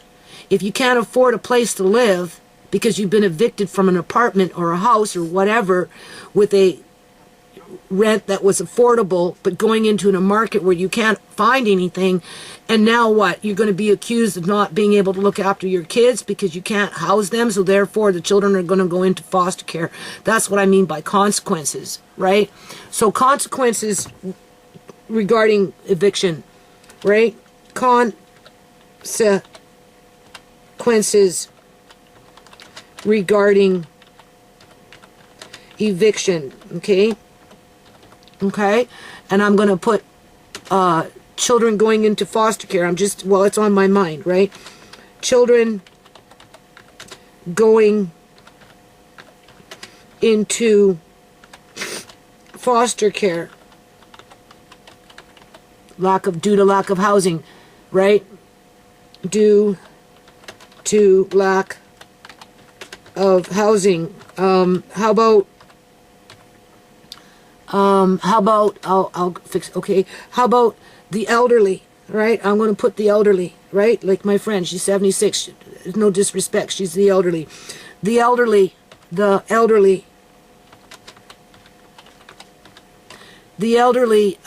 getting sick. The elderly getting, the elderly not getting, the elderly becoming sick. Becoming sick and or injured due to not having housing after eviction. I have met women in the past, elderly women, driving down the road, living in their van. Stop or whatever, I don't know, was telling me that they were living in their van. As a matter of fact, when I went to that city hall and did whatever I was doing, I got it on recording where the woman said that she was homeless for 5 months because she got evicted from wherever she was, and she was kind of getting elderly, and she was homeless for 5 months, people, before she found something in, I think it was Delta. Okay? What if my friend gets injured? You know, living in her fucking van, right? Or whatever, and breaks her hip. Who knows? Seriously. Okay, so consequences regarding eviction, children going into foster care due to lack of housing, the elderly becoming sick and or injured due to not having housing after eviction. How about young people, teenagers,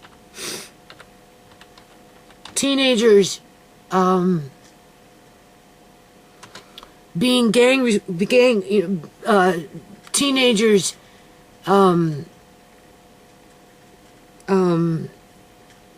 being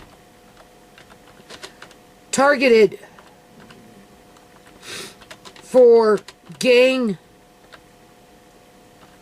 recruitment due to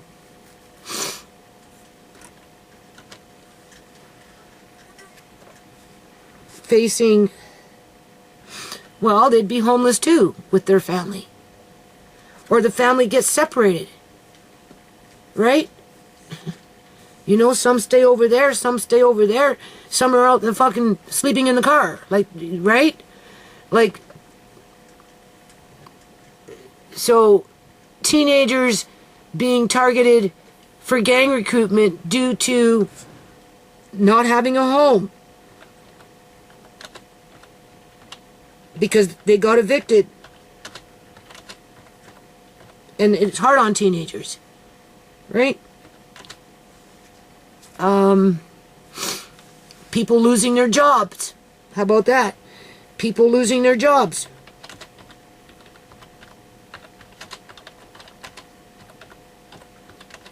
Due to not having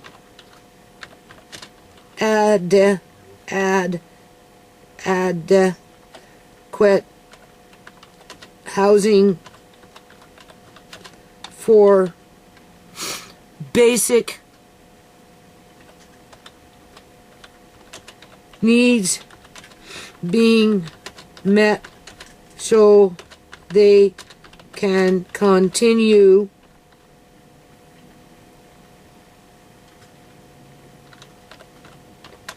to work. If you're having a nervous breakdown, I'll continue on this, okay? This is just shooting the shit right now. You know, if you have, like, there are people that have lived in these houses over there for a long time. I think one person works for a university. Seriously. Like, it's a modge-podge of families over there, right? Some are on welfare with children. Some are elderly on, you know, pensions. Some are working adults with, like, couples. Some are single adults, whether they're on disability, working, I don't know, right? You know, none of these people may not want to, maybe all of these people won't want to answer. Maybe some of them, I don't know. But, like, let's just say you're a working couple. You've been living there for the last 10 years, right? One works for the university of whatever, and the other one does this, but now they're being forced out because, right? And let's just say they can't find anything reasonable or whatever, and then what? The guy that's working at the university has a nervous breakdown. The wife maybe starts wanting to take sleeping pills or something to calm her nerves because they have to put their shit in storage and they haven't found an affordable place yet. Or if they have, they're paying 2 times, almost 3 times more than what they were paying, which is now sucking up all their money, and they don't have nothing to eat because all their money is going to rent. And if you don't eat, the guy that's working at the fucking university obviously won't be able to do his job because, you know, he's not alert, and who knows? Like, there's just so many fucking variables in there, like, it's pathetic. So we need to, okay, so expected rent after eviction, expected rental cost. I'll put rental cost so I know what I'm talking about. So if they're being evicted, they know it's coming. You know they're looking to see what they can rent. And everybody's in panic mode. Because the people who are doing this enjoy hurting others. Expected rental cost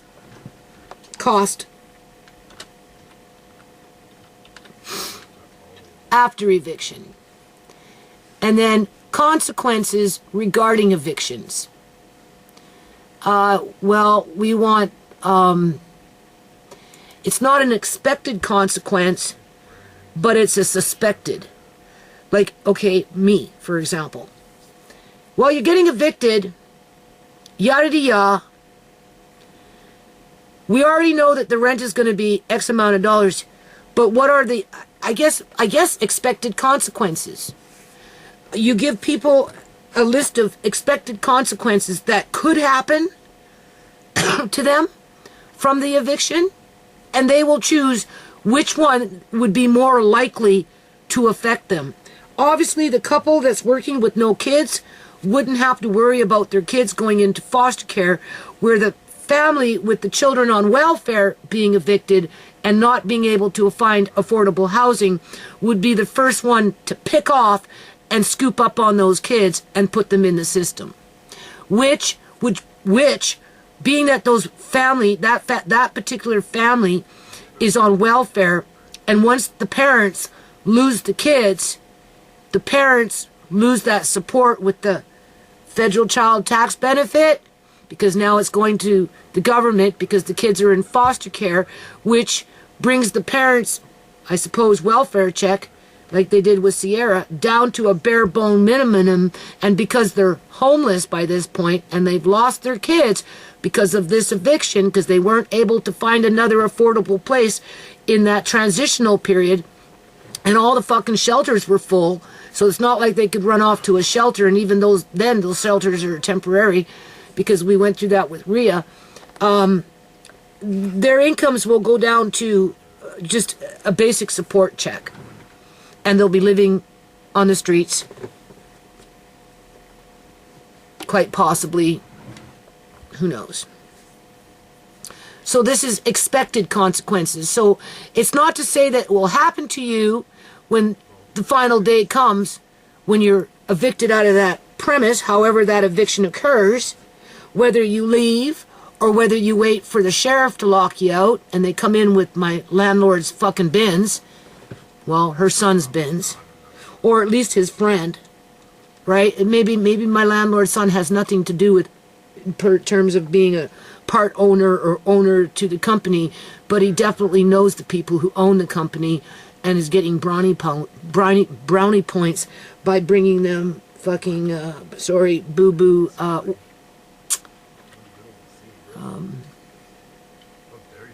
money. Expected, because they're already thinking expected consequences, right? So I just have to put, what are the expected consequences? What do you think? What do you think the expected consequences? So yeah, let me write that. Okay, I just want to get the gist of what I'm trying to do here, because I'm trying to end it now. But it doesn't look like it, right? Not yet. Right. You don't have to watch these videos if you don't want to. Whatever. I don't really care at this point for the ones that are the naysayers, because we already know you don't believe in God only because you're afraid of hell. Yeah. So you rebuke God so that you don't have to acknowledge hell, so that you can be a demon seed. What? Let's see. What are you expecting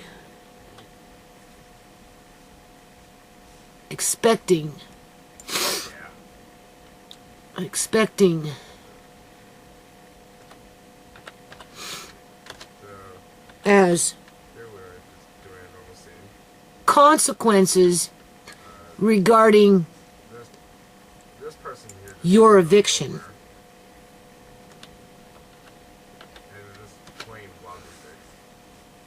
And then that's when I just give a list and they can check off the list.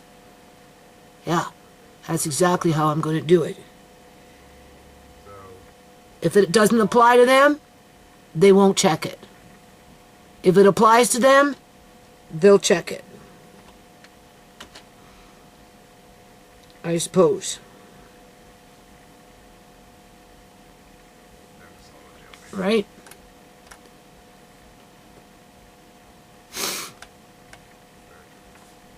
I'm trying to keep the same format like I was with the other questions. So, what are you expecting as consequences regarding your eviction? Well, obviously, homelessness would be the first one, right? So don't be afraid to put it down. That's the leader of the pack. That's the whole reason I'm doing this shit. Homelessness. That's the first thing people are thinking on their mind. Homelessness.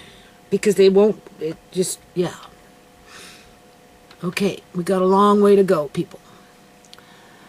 So what are you expecting as consequences regarding your eviction? Homelessness. Right? And then if I can keep them short and sweet, how about child apprehension? 2. Right? Child apprehension.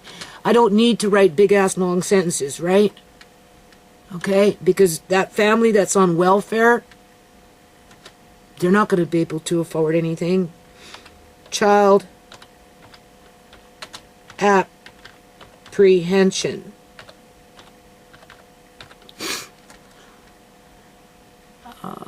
And because it's related to eviction, I don't have to repeat myself, right? So homelessness, child apprehension, job loss, because they have no place to, they're living in their van. They're couch surfing if you're working at a university and you're sleeping on somebody's couch and you've been beaten down emotionally and thoroughly 100% humiliated and demoralized and criminalized, I mean, you don't know what's going to happen to that individual. You have a fucking nervous breakdown, and then he'll lose his job. And then once he loses his job, then what?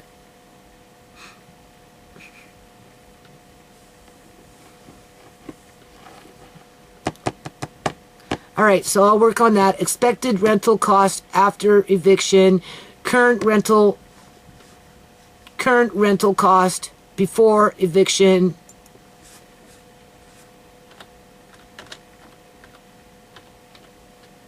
okay, and then what are the expected consequences? What are your, be specific, what are your expected, no, what are you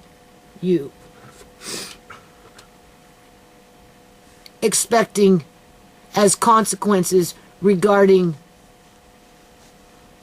eviction from your residence, regarding being evicted,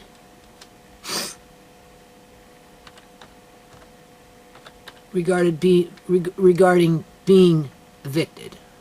Ugh. Oh my.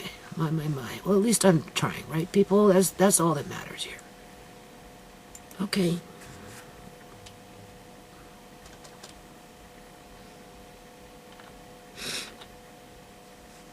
So, what are you expecting as consequences resulting? That would be better. Resulting. Resulting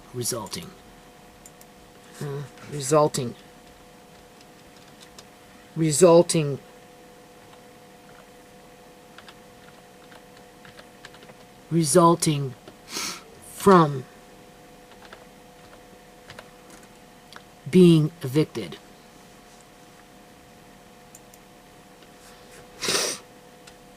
And then I give them a choice. And I'll add more to the list as I go through it. So what's now what? Now what else should I be asking or saying? Now I have to think about that, but I do want to I don't know, we'll just, are you interested? See, this is where my heart's in the right spot, but I don't know if I can follow up on it, in part because of my eyes. We don't know what's going to happen. They're deteriorating very quickly by design. Obviously, the more stress I'm under, the faster they deteriorate, especially if I'm being shot up with fucking energy weapons as I'm trying to look at a cell phone with a bunch of shit covered up with snow on it. As if I would know what I was looking at, even if I could see.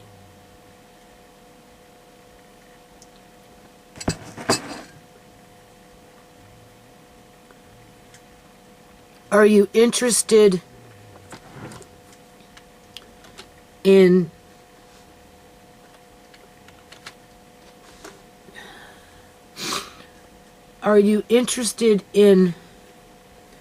following up with, I don't want to say your story, but it's basically their story, right? Are you interested in following up with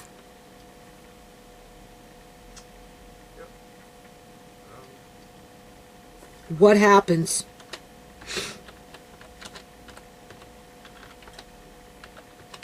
to you and or your family? Because remember, some people live by themselves where other people have family, right? Are you interested in following up with what happens to you and or your family after the eviction process is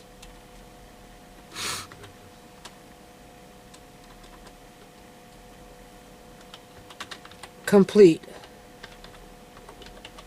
And that's a yes or no, right? No pressure.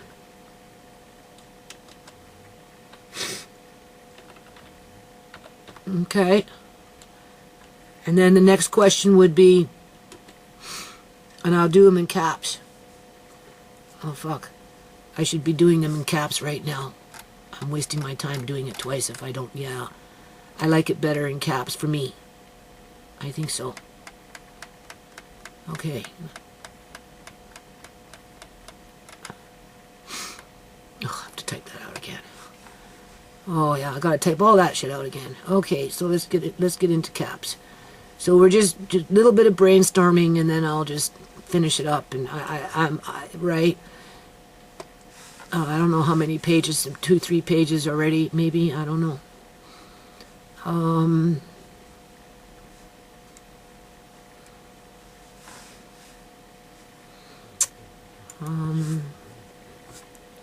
What would be another question?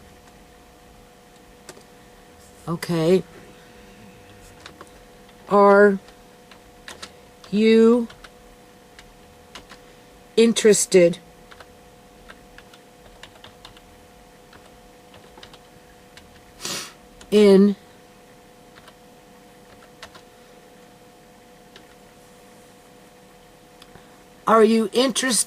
in signing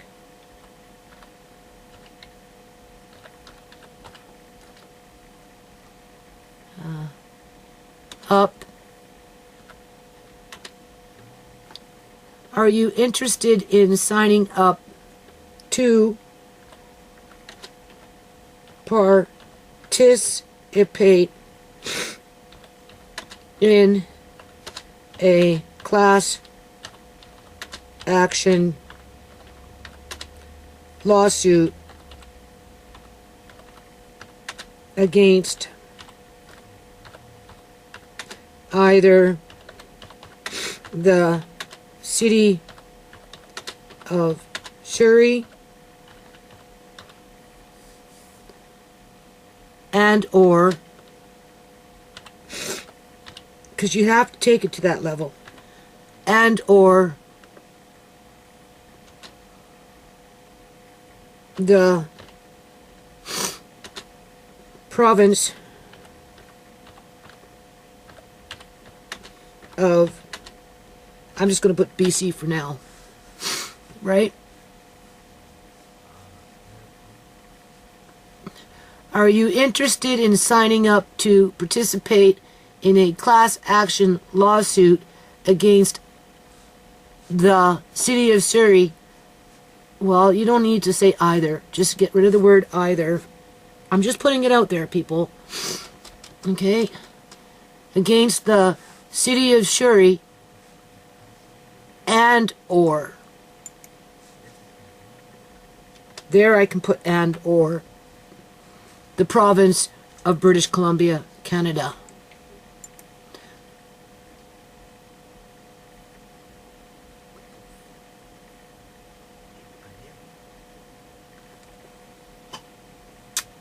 You want to include the property developers or the property owners, but I haven't quite figured out how that would be applicable if the lawsuit takes a year to put together.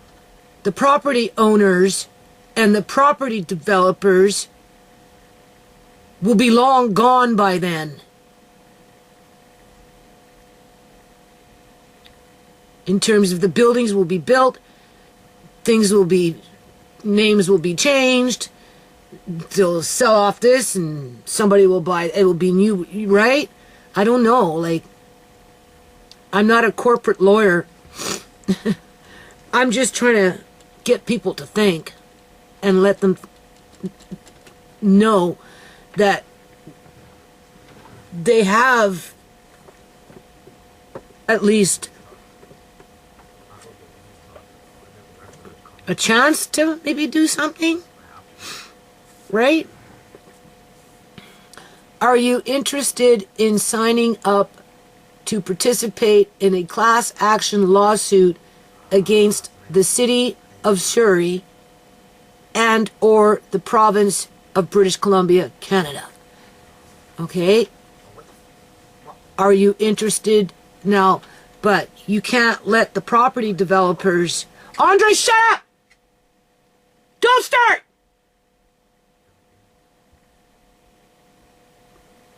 You can't let the property developers or the property owners get off the hook. So I guess we just include them in here, right? In this, it's just a question. No. Yes. Okay, well, if it's a yes, then we need to figure out how we can build on it.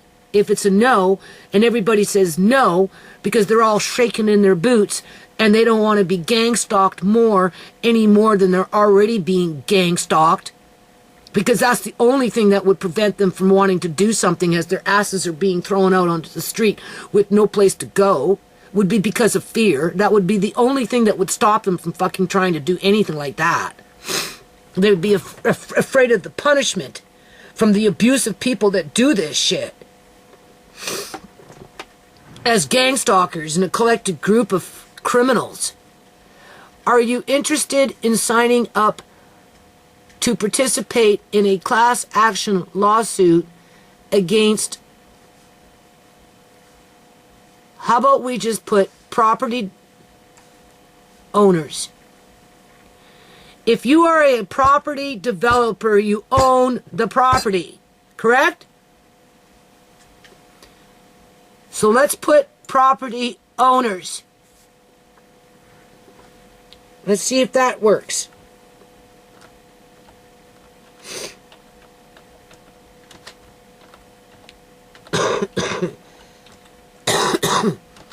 Oh my God. Ah.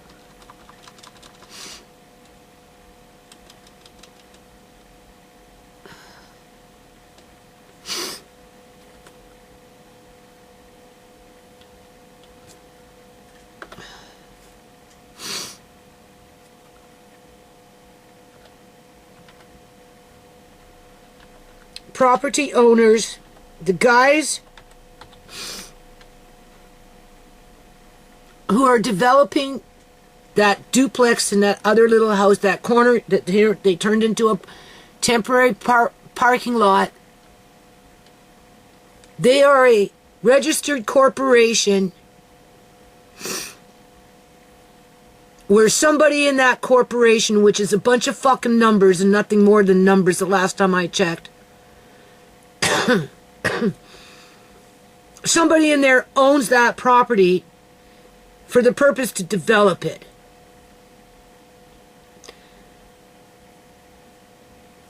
So they are the property owners that operate as a property development company. Okay? Are you interested? Same thing like with that guy over here. He's Chinese. He owns the 4 houses. He's telling everybody to get out because I'm starting to build whatever it is that he's going to build. So not only is he the property owner, but he's the property developer. So, are you interested in signing up? So now we're getting into statute of limitation. What? How many years do we have before we can sue these bastards that are destroying our lives? 2 years? Well, I want to do a follow-up with these people in a year from now, assuming that I myself am alive, considering what type of gang stalkers are trying to screw my life over, okay? Are you interested in signing up to participate in a class action lawsuit against property owners, comma, the City of Surrey and And forget this and or shit, because it's the governments that's pushing it on the cities and speeding up the process through their last fiscal fucking budget reading. But we already know the government plays dirty pool, so. But we don't know. Maybe that guy who works at the university, a nice, respectable man that never hurt a fly in his life, and now he's walking in a different pair of shoes, being treated like trash, might get a light bulb moment, and will pull a few fucking strings on his side of the fence and have a few bigwig lawyers come in and help with what I'm suggesting. You never know.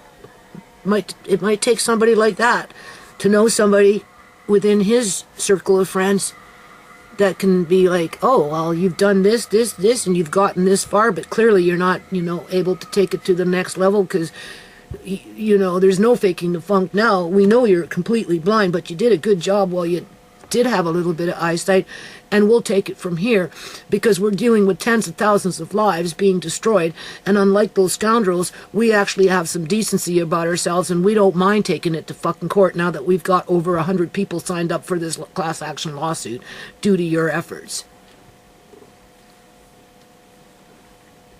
Will it ever happen? I don't know. Probably not, because they'll take me out before they allow it to fucking happen. Or anyone else out there trying to do something similar. Are you interested in signing up to participate in a class action lawsuit against property owners, City of Surrey, and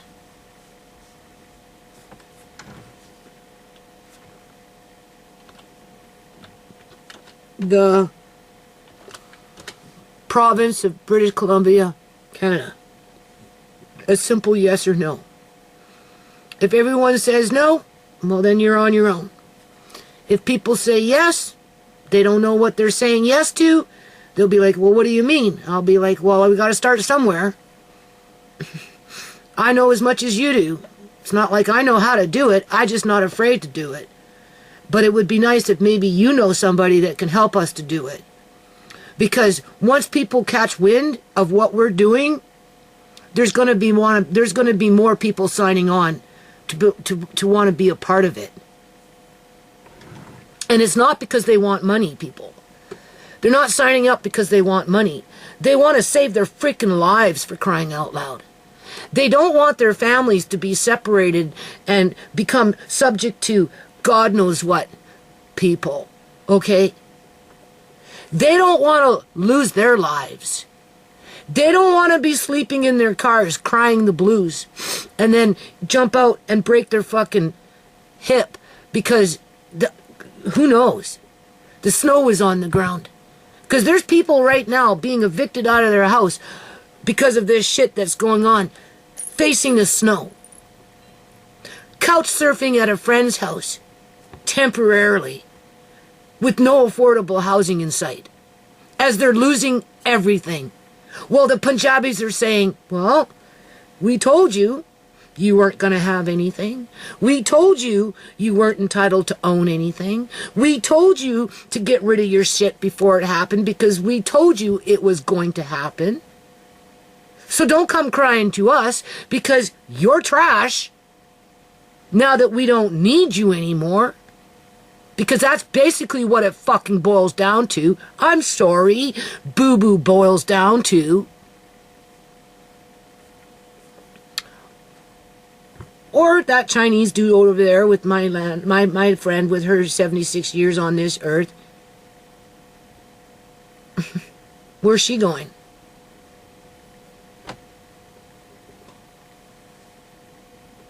I don't know. Will she be interested in participating in this? I don't know. Could I even pull it off? Probably not. Could somebody else pull it off with the right skills and the right people and connections and shit? Yeah, maybe. Considering that you're losing everything, you might as well take a chance. So I'm just giving the idea that here's a chance. So it will be a yes or no. And then follow up on lawsuit.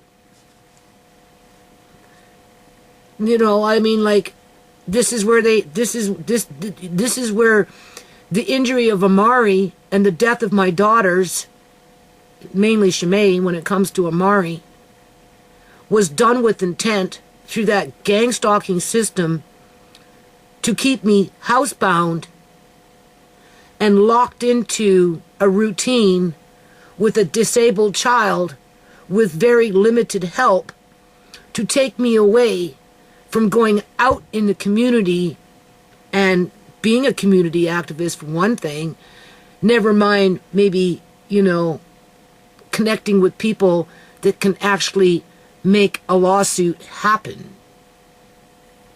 Just because I say I'm going to go out and march with this survey and sit out in the streets with my grandkids doesn't mean it's going to happen, because I've been taken out already with just the extra burden of the things that I do when it comes to having to deal with a disabled child with no resources, as I continue to go blinder and blinder, and they know it. So whether I can get out there and do the survey successfully remains to be seen.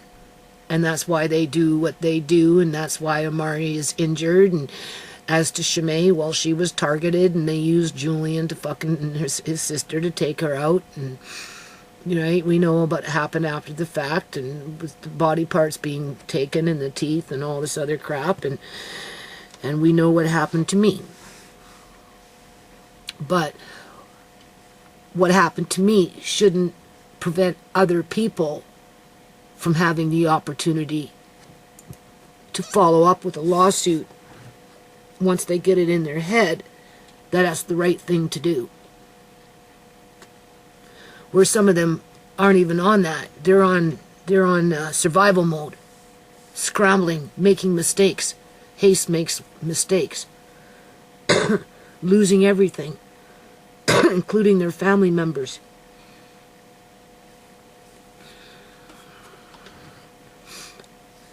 All right, I'm just going to put the question there. Are you interested in signing up? So if they say yes, fine. So what would be the next? So I'll just put contact information. If yes, contact information. And that's all. That's all you have to say. And then you give them your contact information, and they can call you up 6 months from now and see where you're at. If you need help, maybe they can come pick up the survey. If they moved and they're all over again because it was only temporary what they moved into, and there's a whole bunch of people living in that fucking row of houses with they can take this survey, go from house to house to house, get them to, and then more people will sign on. Because they're not moving into anything affordable or permanent once they kick them out. We're beyond that now. Yeah, so I'll just put, if yes, provide contact information. If yes, provide. Oh God, I'm doing small print again. Stupid. Yes, provide contact information.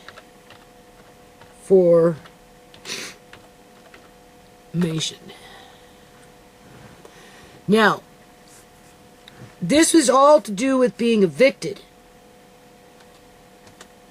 Really nothing like evicted because the house is being demolished. But it's not really addressing what's happening to me in terms of, they're not evicting me currently right now because the house is being demolished. They're not trying, like, right? They're not trying to evict me now because the house is being demolished compared to those people over there. They will be evicted because it's going to get demolished. Although my landlords, and they know this house is going to be demolished. But before it's demolished, they want their $5,000 a month. Okay? And therefore, that's why I'm being evicted. They're just using the yard and gang stalking techniques to get to that end goal, where they can make $5,000 for as long as they either own this house, or when they sell this house, the new owner will make the same amount. That's a different kind of eviction, but it still boils down to the because of property development. Because as they're building these properties, tax revenues are going up, which makes the property value go up more, which overinflates the housing market, which brings in rent gouging to match that issue. So if yes, provide contact information. So maybe I should be other forms of eviction. How about that? Just as a final, other forms, because other forms of eviction resulting from housing corruption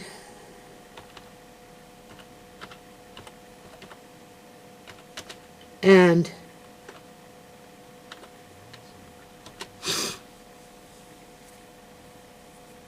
I'm just going to put property development,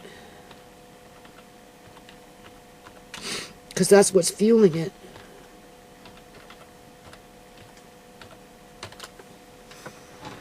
And then I just need to, I don't know, think outside the box. I don't know. Anyway, I'm getting tired. I've been doing this all day. And this video is way too freaking long. It's going to be like a 3-hour bloody video.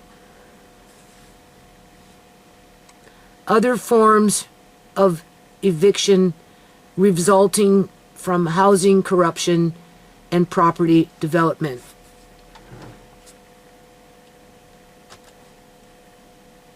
What am I going through?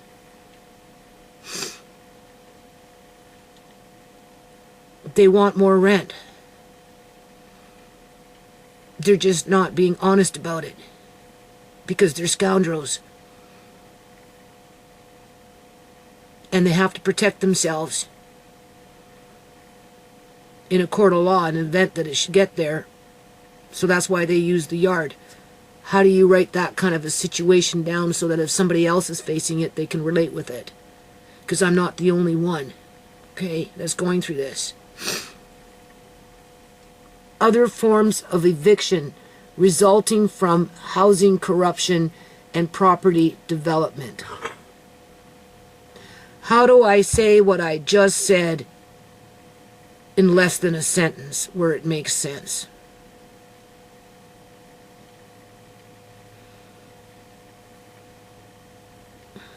It's to do with rent. They want the rent increase.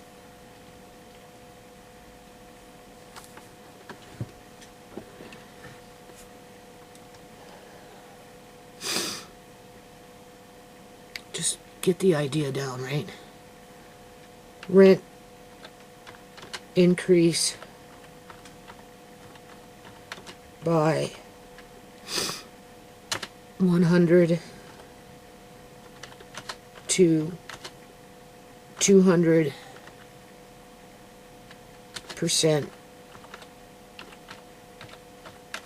after eviction. Okay, so rental, it's an incentive, okay? This is an incentive. Their incentive to do what they do is the money, right? If they didn't think that they could get 5,000, 4,000, whatever the fuck it is that they want, they wouldn't be doing this, but they know they can get it once they get rid of me. So there's the incentive.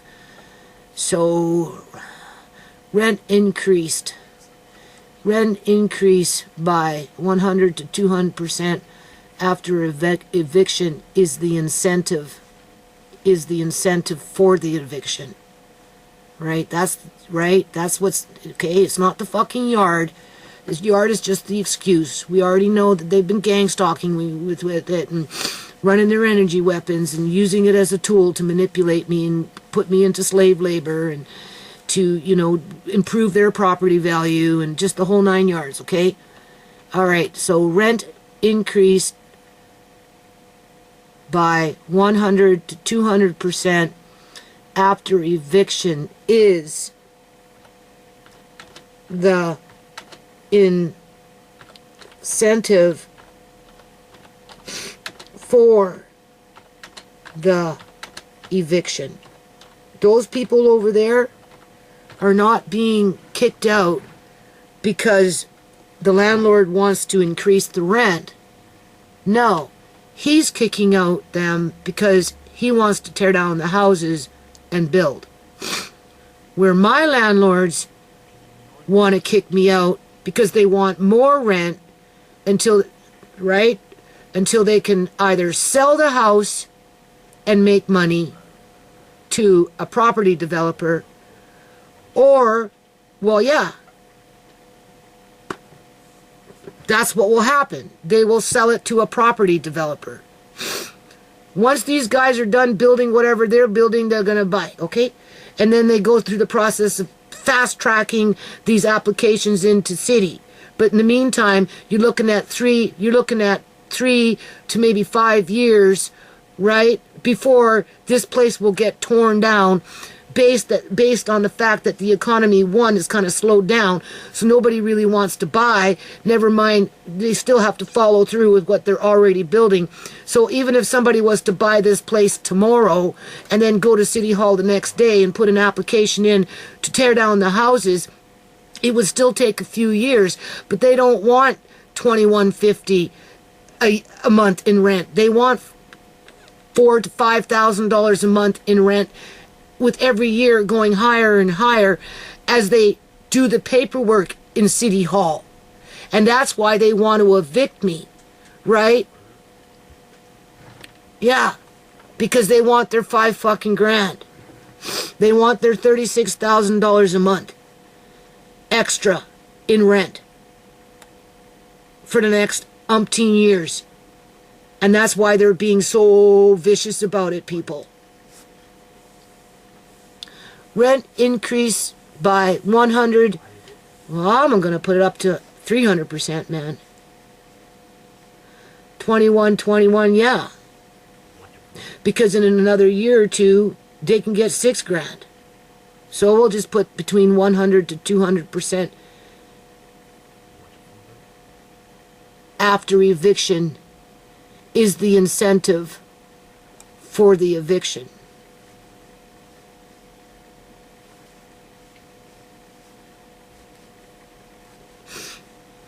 What's another reason why people would get evicted in this day and age, outside of your standard eviction where the tenants don't pay rent? That's not what I'm trying to do here, right? You know what I'm saying?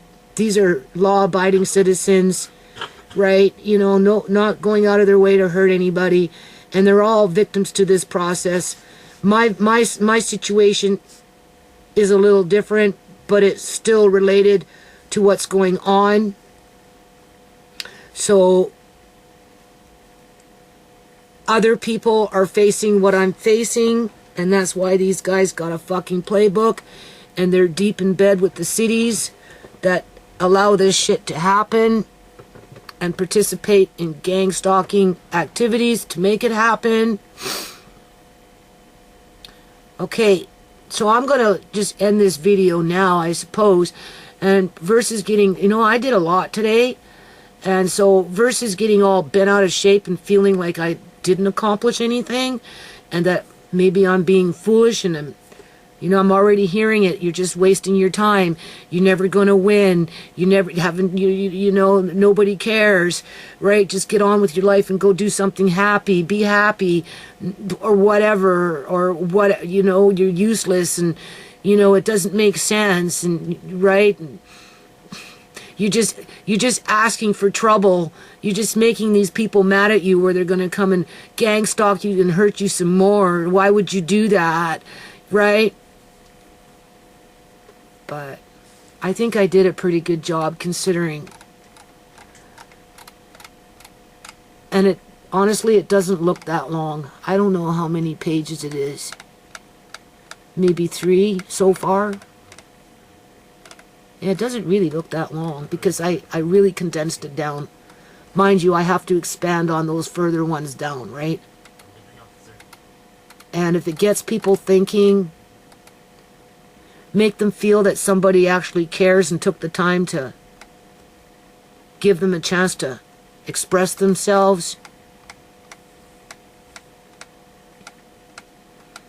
Maybe make them think that they could be empowered to put their John Henry down with the class action lawsuit. And you never know. It would be hard for a judge to throw out 100 people in a court of law, all fighting what we're fighting here, with or without a lawyer. I'm just saying, it's easy to throw out one person without a lawyer, but try throwing out 100 people without a lawyer. So my goal is to get 100 people to sign up with this, and even if all I got was 20 people to fucking sign up with this, people, I'd be in my glory. Oh yeah. I'd be in my glory.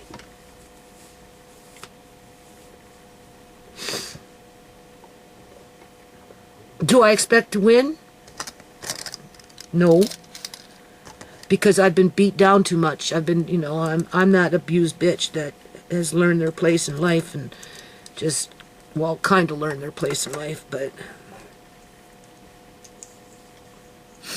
it's like I said, and I'm going to end it on this.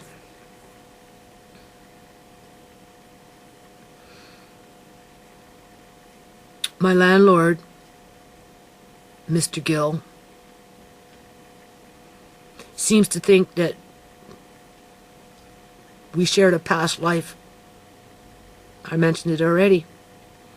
So he's an oddball within his collective group of Punjabis. And maybe that's why they keep him isolated and ostracized and tucked away like a dirty secret, where he has no voice anymore, it seems. From what I can tell. It's almost like they treat him like a child. But if they're trying to take over his assets, I could see why they would do that. But in light of what he said, and what he thought, and what he thinks, and whatever, you know, I never scoffed at it. I never questioned it. I accepted it. And with that said, well, we were slaves in the past, out in the fields, with the whip on our back, where in today's term, in 2025, he was basically set free, where he could have a sense of security, where not so much me. I'm here to tell people that slavery still exists, and that there's nothing new under the sun.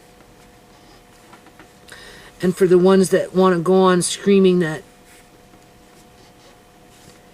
people like me should pay for the sins of my forefathers, because for some reason, somehow, I personally, myself, hurt the Punjabis and held them back. So therefore, I have to go through this because of them.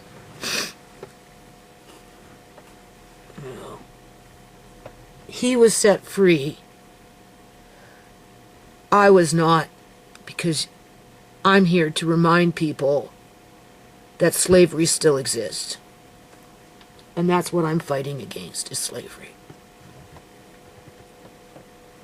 Racism, institutional racism, because the Punjabis operate under an institution of religion.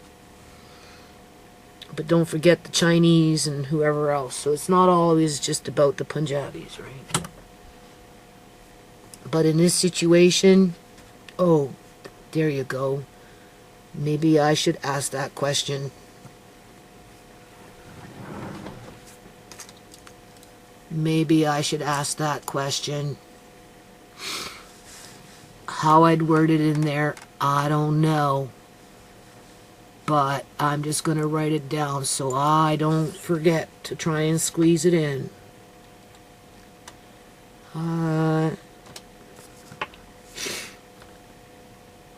What is the predominant, I don't know how to spell that. I know I spelled it wrong, but whatever. Yeah, I probably got a lot of words in here spelled wrong.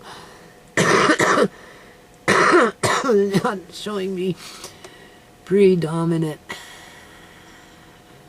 Predominant. I don't know.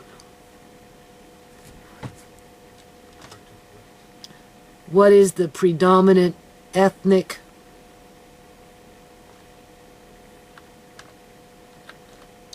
Oh, we also need to know what the household ethnicity is too. To be fair, right?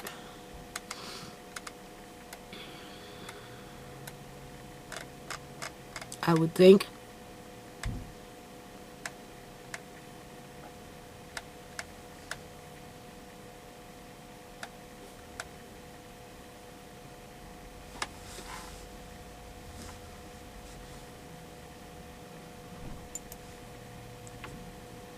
I'll just write it here. Whether I add it in, I don't know. What is the household? Well, all you have to do is say language, right? What is the household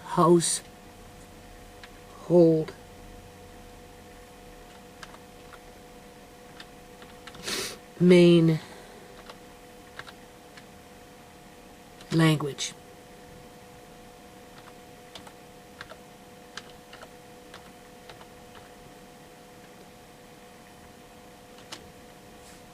In terms of tenants, right? What is the household main language? What is the main language spoken in the household? So if they say Arabic, then we know they came from a Muslim country. If they say Mandarin, well, we know they came from China, but you can also have poor Chinese people being kicked out of their houses who never were in China and grew up speaking English. So, you know, it's like, you know, there's a fine line in there, right? What is the main language spoken in the household?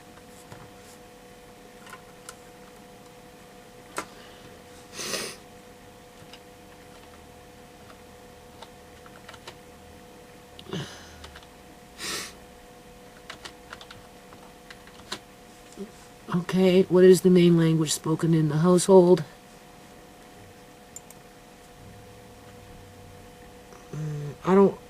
Should I put, what is the religion? I'm not trying to get into too many personal details about people in their lives. Although, it just kind of gives you an idea over a period of time, if you got enough of these filled out, who's more at risk. Like, I don't think you're going to find too many Punjabis filling out this form. But you might find a whole lot of Arabic people filling out that form, who speak Arabic and come from Arabic countries. You might find a lot of Africans from Africa in Jamaica and Haiti and places like that filling out this form, right? Same thing with North Koreans. You're going to find, like, Pastor Granny was North Korean. No, sorry, South Korean. Pastor Granny was South Korean, okay? And she was facing the same thing alive when she was alive with that house being torn down.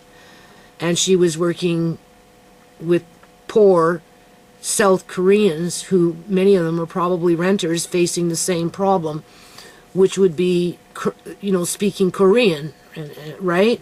What the religion is, right? So what is the main language spoken in the household? So you'll get a general idea. So I'm going to, yeah, I am. What is the main ethnic heritage in the household, right? It will be Africans who are going to be most at risk. It will be Aboriginal First Nation people, natives, you know, indigenous natives born in this country in terms of not, right? Okay? It will be Caucasians, right? Because we're the white trash, right? We're the ones that oppress the Punjabis and everybody else that's doing this shit to us today, in today's term, out in the sea 100 years ago, where, you know, we made it so difficult for them that it, you know, payback's a bitch now. So, and then there's going to be, so we've got the natives, the blacks, the whites, I've already said that. And then, of course, you're going to get the poor immigrants, whether it's the South Koreans, the poor Syrians, other Arabic, you know, unless, of course, they want to commit crime and start selling drugs in the community or stuff like that, where, you know, they can bank the bucks and, you know, and move up the ladder with the, you know, the organized crime syndicates that are around us. Or maybe they'll get lucky and get a government job because, you know, they're being, you know, there's favoritism going on here, right?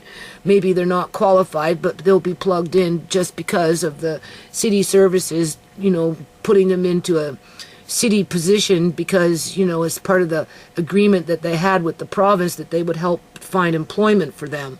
And of course, they're going to not want them all below the poverty level, right? Because a lot of Syrians, through what I read, they, you know, their annual incomes aren't really that high, unless, of course, you know, it's not what you know, it's who you know, and then they get a good job where there's a good pay, and that family will, or maybe the government will give, you know, cash infusion for them to open up businesses after they've been here for a while, which they've already done in BC. They put in over $1 million into some fund where immigrants, regardless of from where they come from, can put an application in to get $100,000 to start their quote-unquote small business or whatever, right? I mean, like, there's just, but not everybody makes it.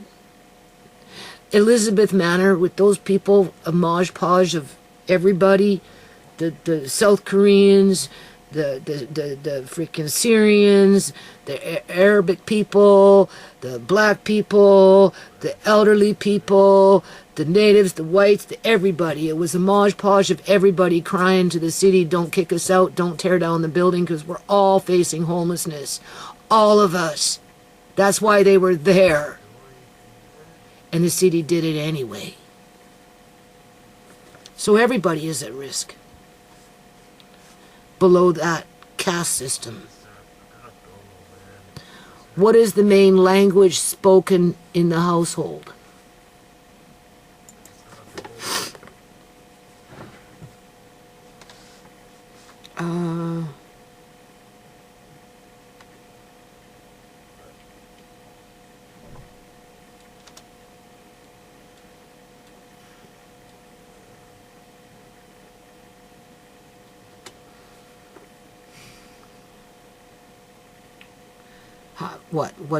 What is the main ethnic heritage in the household? That doesn't sound right.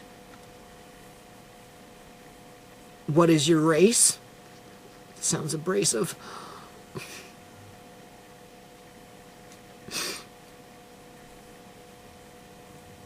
I could just keep it generic. How about we do it this way?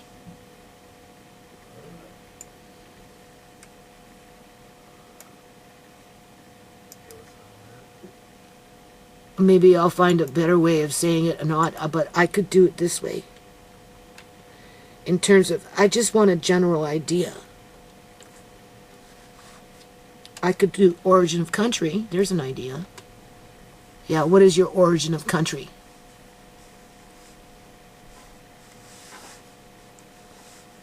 Or race. What is your origin of race?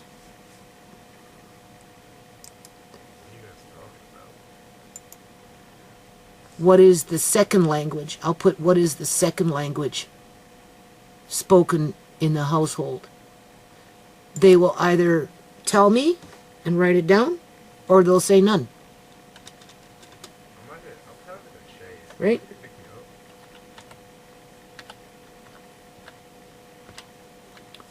What is the second language spoken in the household? And then the third question, so that nobody feels threatened, I would think, would be, what is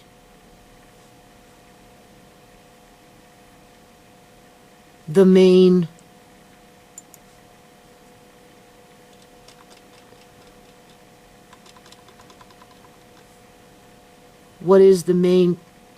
country of origin? What is the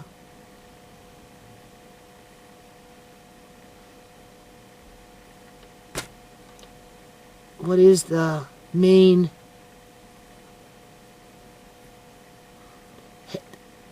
ethnic heritage in the household, or country of origin?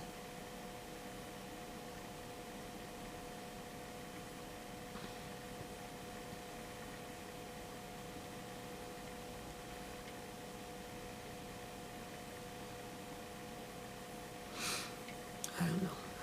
Okay, so I'll just work on it for a few days. It's not going to get done all in one day, but I did a lot, and I think I can fine-tune it, no prob. I don't know. There is some sort of something going on at City Hall where they're saying that it only relates to I don't know where that thing is now. Needless to say, my eyes are fried.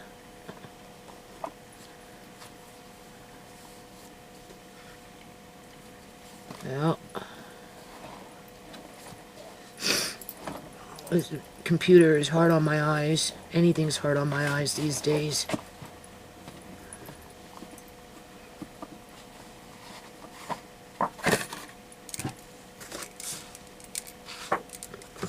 I don't know where that card went to.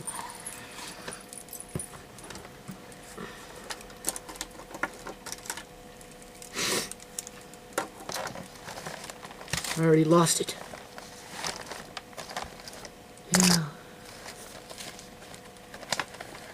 My eyes are all buzzed out.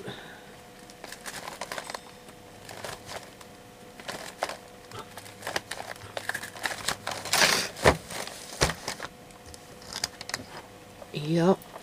All buzzed out. Everything's so blurry, you don't even know.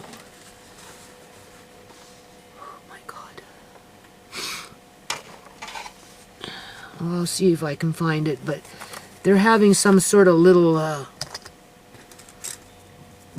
gathering at the City Hall to, I suppose, put the final touches on those houses that are being evicted in the near future, as the city is knocking on people's doors so that they can get permission, as if, to go in the back to see what trees need to be cut down for the property development that's being approved.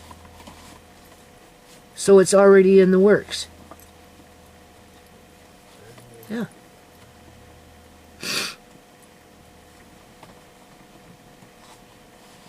As the trees are falling down because of water rot, root rot, because of the water from all the damage that's been done as they're building these fucking houses. So to me, it's not that, you know, they're just hiding they're just hiding the damage. And once they start tearing up those houses, the people across the street who are not selling their houses yet will start having their trees fall down. Yeah. Because of root rot from water drainage problems.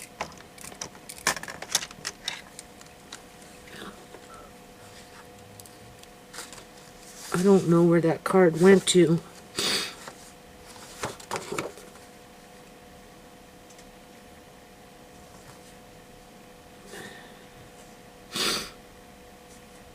It had red on it. Oh, I should number these things.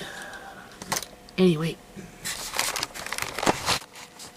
Okay, so if you made it this far into the video, I know, they get long, but on one hand on YouTube, now it may kick out and I might have to upload it in 2 parts just to break it up a bit, because it's probably going to be well over a 3-hour video between the 2 parts, right? If I put them together, it'd be 3 hours.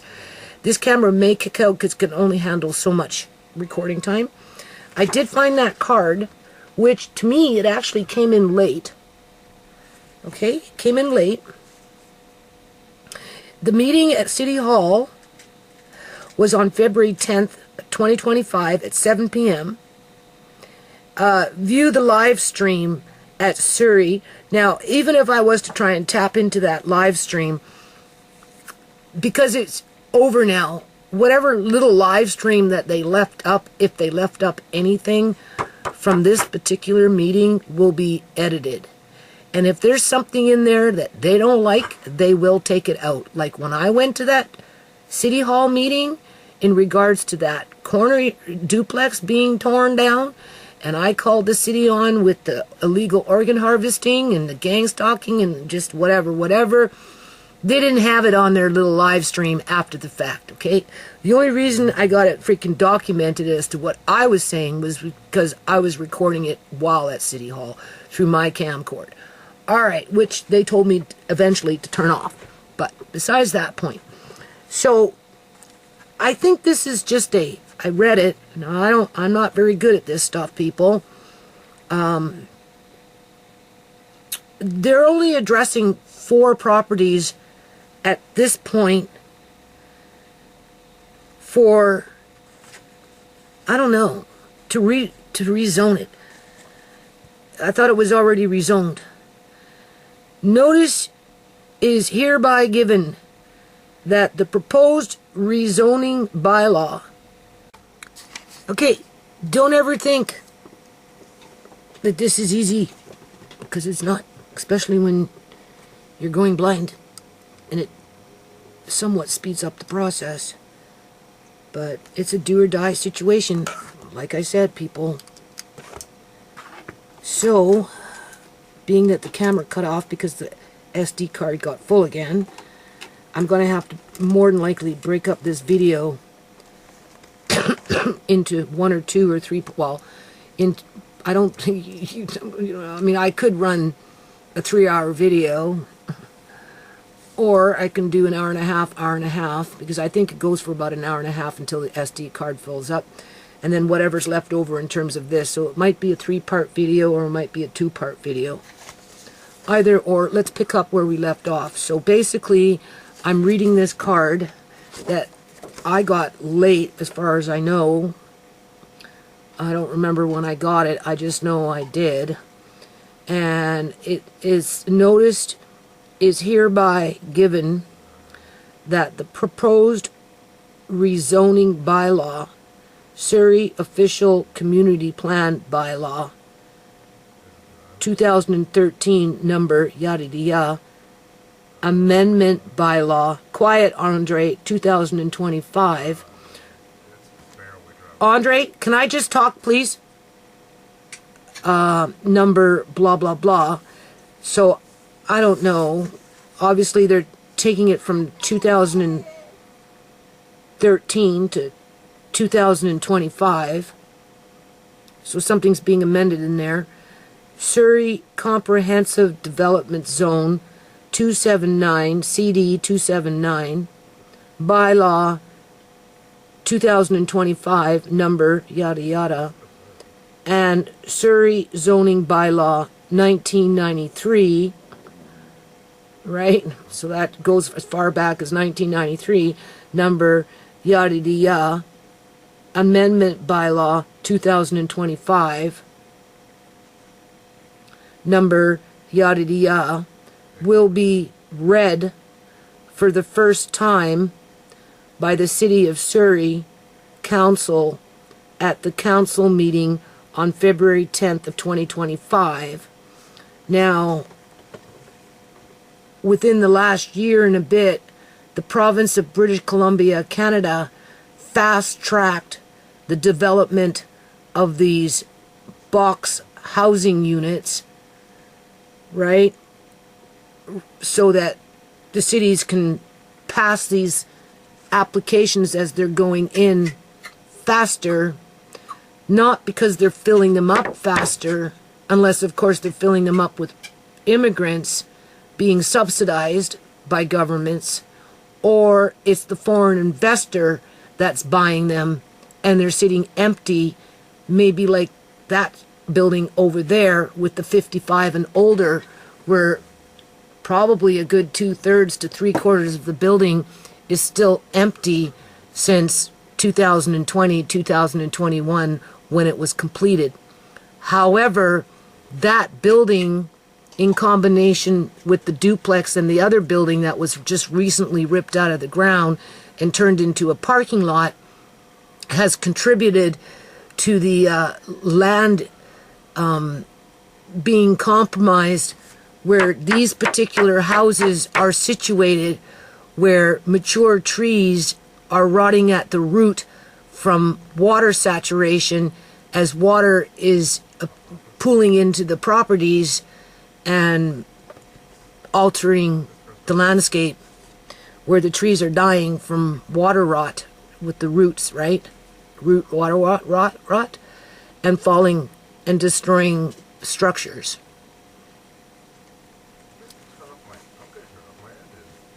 And I do believe the city is trying to cover that up. In partnership with these property developers.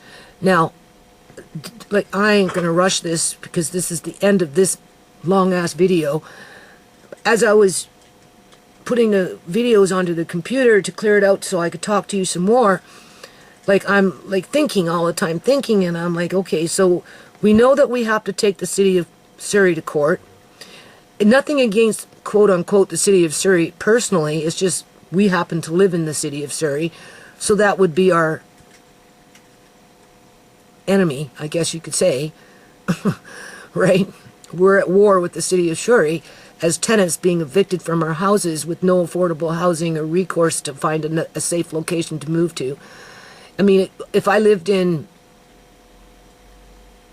Burnaby and I was facing this problem with a whole bunch of other people, which are, because this is from district to district to district, except for maybe, I think, New Westminster, where Acorn at some point, well, they stopped renovictions, right, where, you know, they can't evict people out for renovictions, but I don't think they stopped property development.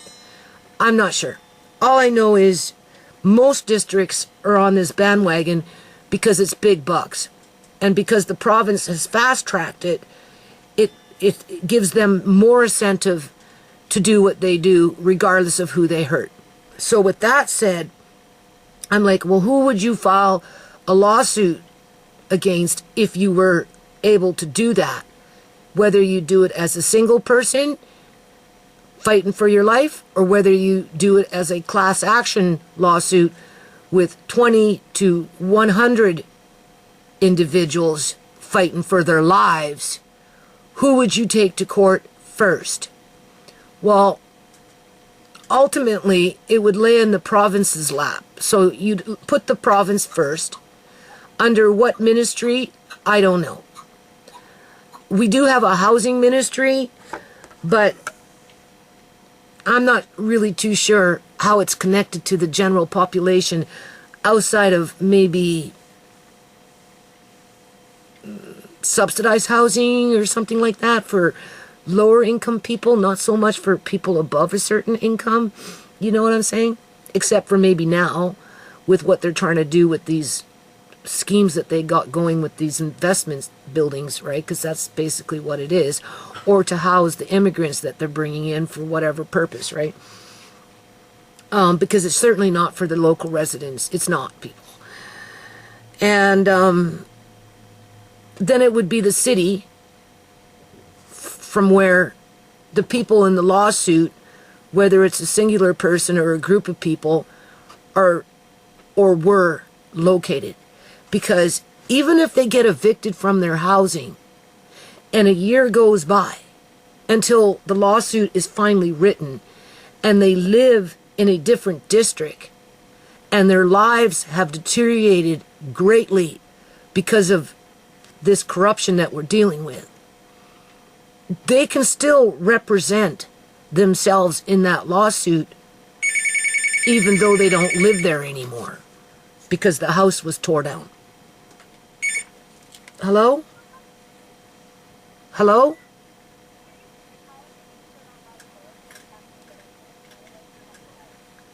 The box is in a box. What? Yeah, I will. I'm okay, bye. All right. She wants to make sure the cats can't get into Alex's box and rip up his shoes. So tape up that box so they can, as if they'd go in there and start trying to rip up a box within a box with some shoes in it. All right. Okay, so anyway, let me just continue what I was saying here. So the province is the leader of the pack that's giving and providing the incentive and the green light for the cities to do what they want when it comes to demolishing houses, apartment buildings, and anything else that they want to destroy so that they can take laundered money or any kind of fucking money. It doesn't matter where the money comes from when it comes to these property developers, and start building units that they can sell overseas for profit with a high tax base because they're new, as well as import their immigrants with their subsidies throughout the different levels of government to support that profit margin accumulating and being paid for, right? As the rest of us become dog meat and body parts on the black market for profit, for so that they can continue the cycle. Okay. So maybe that's why I figured it out what they did with Chimay, because I can prove it. So it's also important that I continue to work on proving that fact somehow, some way, so that when it does get to court, people got their eyes wide open. Yeah. Chimay didn't die in vain, people. And neither did Sierra or anyone else that's dying around out there with their bodies being pillaged. With the Royal Canadian Mounted Police covering up heinous criminal activity, as well as participating in it themselves, like I said, for profit. All right, let's just read what I was doing here. So you're looking at taking the province to court, for sure, and you're looking at taking the district to court. And in this situation, it would be the City of Surrey, because the residents, as they're being evicted and gang-stalked and harassed and intimidated and threatened and mistreated and abused, they live in Surrey. Okay?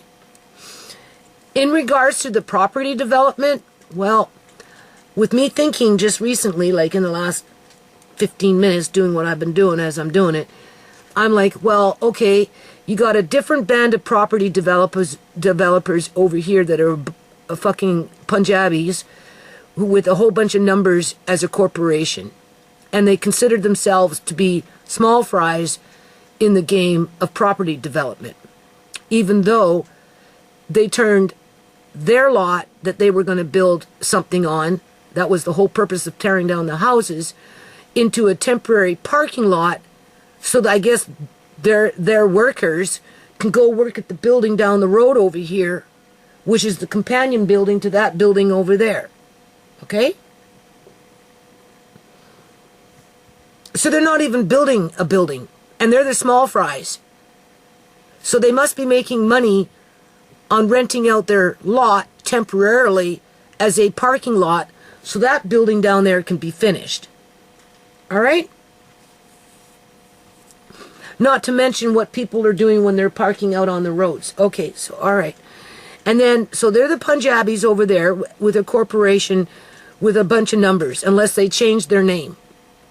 Other than that, they're listed as a bunch of numbers. Okay, and then this one over here that we're discussing right here is Chinese or something of sorts, from Chinese. We'll just say Chinese people, right? He's Chinese property development. What their corporation is called, I don't know. But that's two different property developers, quote unquote, working with the city under the premise that the province gives them the green light to be tyrants and warmongers and to destroy households, and to destroy communities through demolishing house after house after house, apartment block after apartment block after apartment block, so that, you know, they can overinflate their tax base and, you know, okay, right?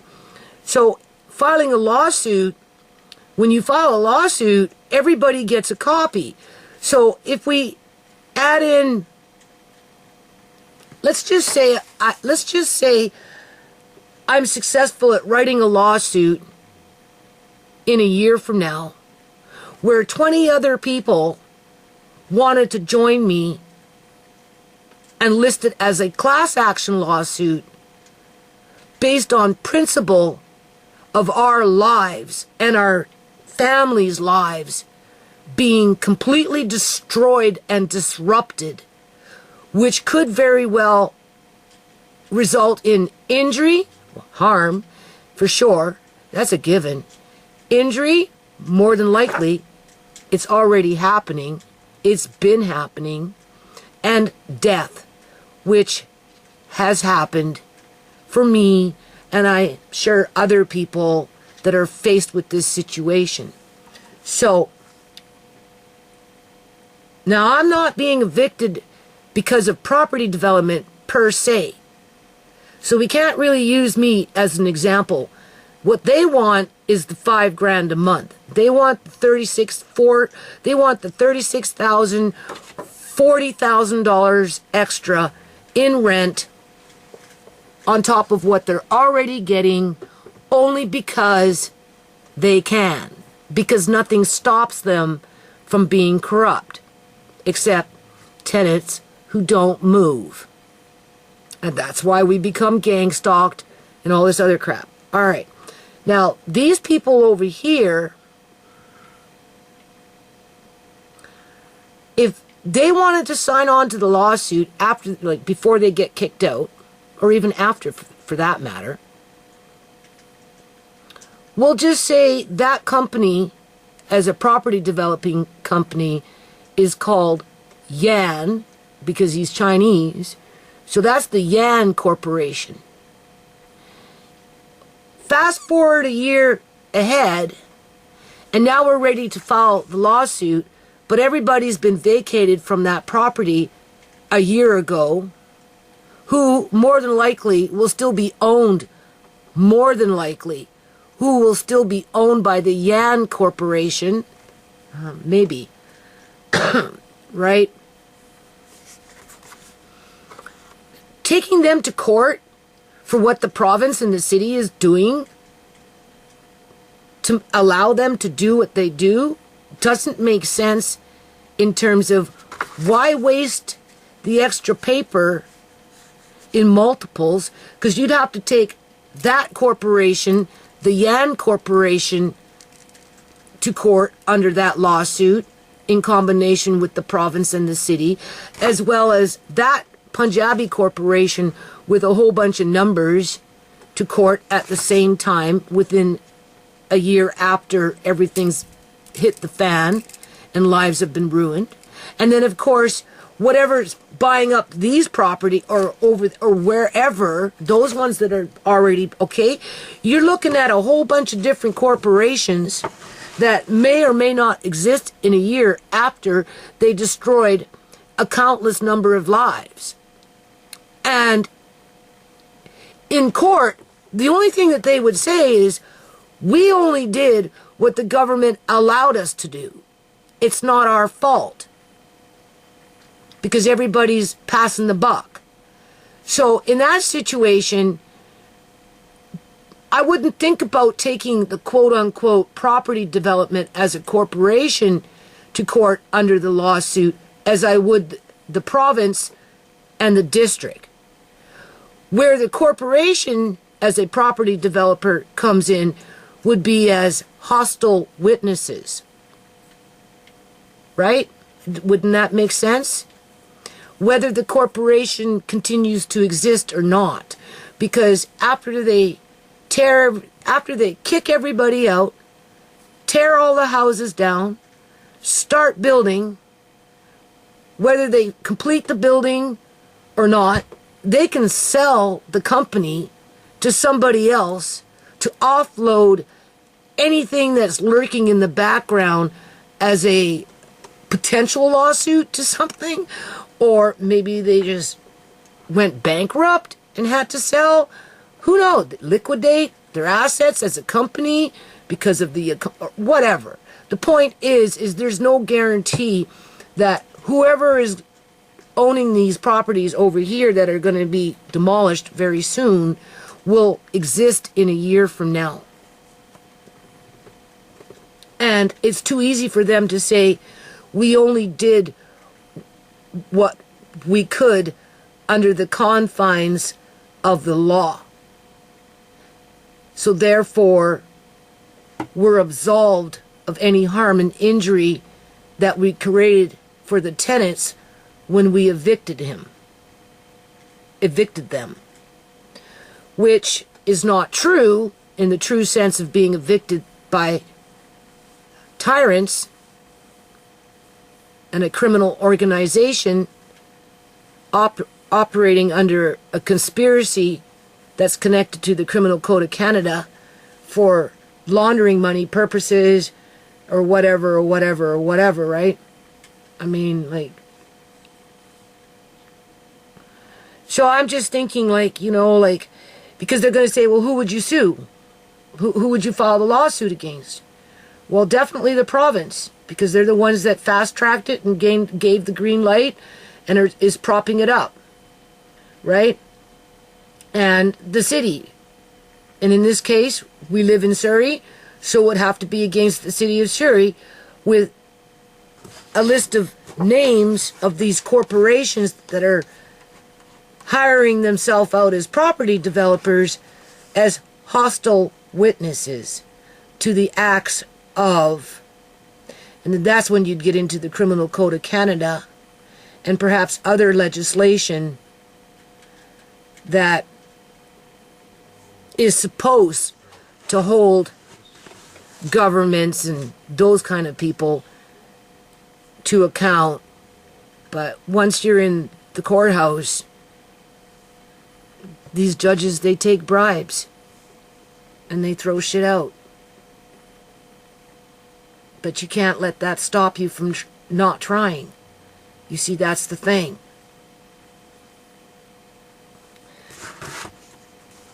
So that's what I'm thinking.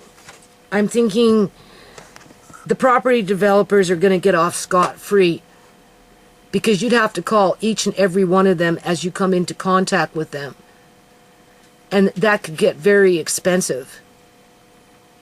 So you'd have the government, the City of Surrey, the Punjabis with their numbers, the Chinese with the yan, the freaking Muslims over there with the yada-yada, and then you got the white boy over there getting his groove on with his company. So you're going to call in 5 different property developers into the courthouse and get what from them? What would you get from them? And that's assuming that they would even exist by the time you catch up to them in terms of filing a class action lawsuit, never mind a single one. Because if you're going to do a single one, like as a single individual, you have to do it like, well, I suppose both of them, I don't know, like, this is what I said, that's what I mean. My son, he thinks I'm foolish for thinking about this shit and making an effort and wasting my time and burning out my eyes and straining my brain and just whatever. But, you know, like I told him, like, Marquine, you know, like I've dealt with fucking landlords for a long time in my life, different kinds. And, you know, there's a time when you just have to stand up and fight back. There's just comes a time. Oh, it's easy for him and Marina to pick up and move to fucking Langley and just wash their hands of this and never look back. But that's not to say it's not going to follow you.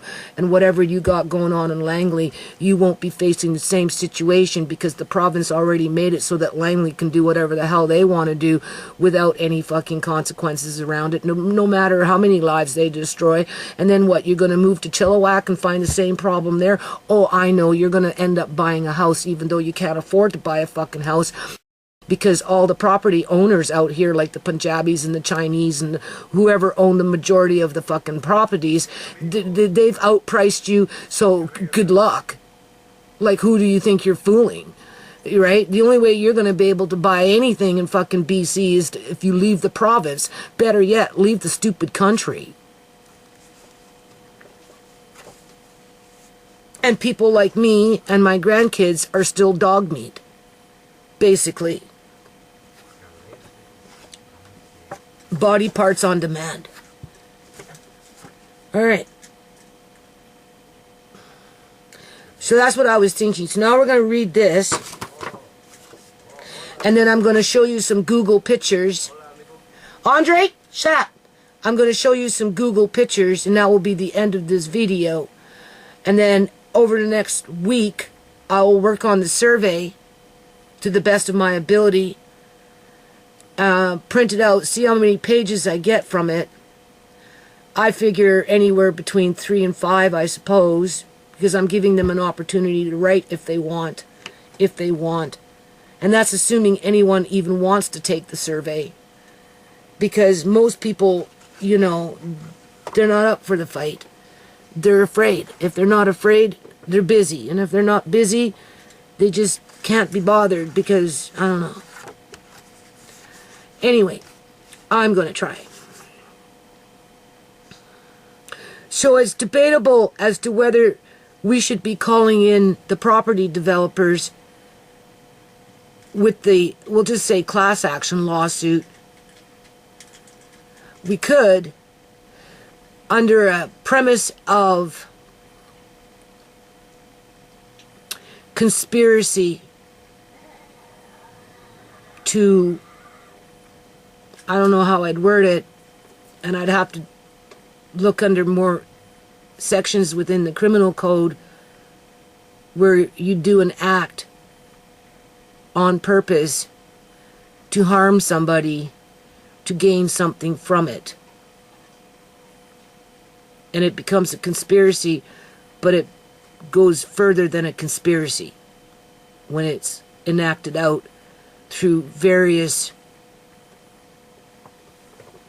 activities that are illegal under the Criminal Code of Canada, and spying on people without them being aware of it is illegal, unless, of course, it's done through a court order warrant where you're under investigation for, you know, by police, right? That's really the only time people can spy on you, right? Whereas we're being spied on all the time,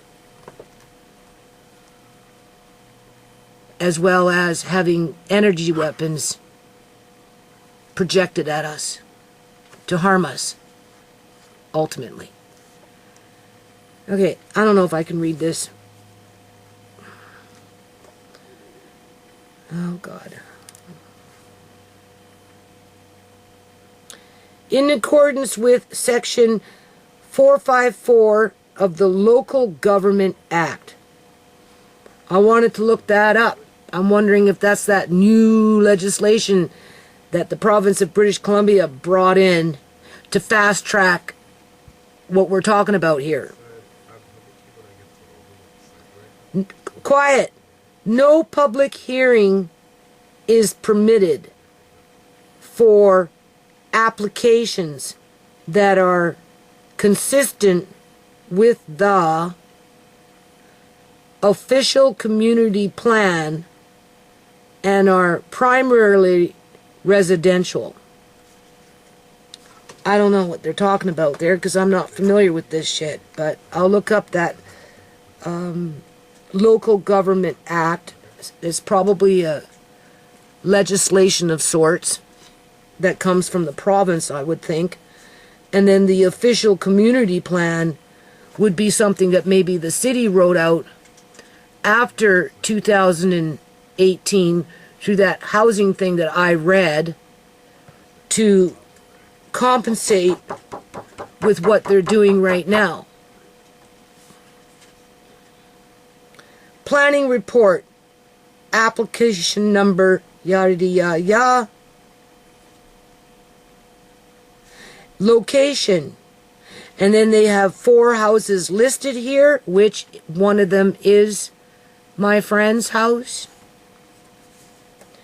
But I think they're only, because they're, okay, it says here that only a portion is being amended from the whole thing, where it's shown as gray. So I think there's more than just 4 houses being torn down. I think there's 6 or 7, because that's what I was told. And just with the very fact that they, right here, it says right here, I'll read it to you. Andre, be quiet. Purpose of bylaws. The applicant is requesting to amend official community plan table 7A land use designation exceptions within the multi-residential designation by adding site-specific permission for the portion, right, of site shown hatched on the location map to permit a density up to 6.8 FAR. Don't know what that means. The proposal also includes, oh boy, a rezoning a portion. Yeah, there's more than 4 houses, but they're only dealing with the 4 houses at this particular meeting, right? Portion of the shown hatched and labeled Block A from urban residential zone to comprehensive development zone, and a portion, yeah, of the site shown shaded in gray from the urban residential zone to compact residential zone in order to develop a 6-story residential building containing 169 market strata dwelling units over 2 levels of the underground parking in city center, as well as remnant lot. The exact location and area definition of the lands being amended can be found in the survey plan contained within the bylaw. Honestly, I didn't understand everything I read.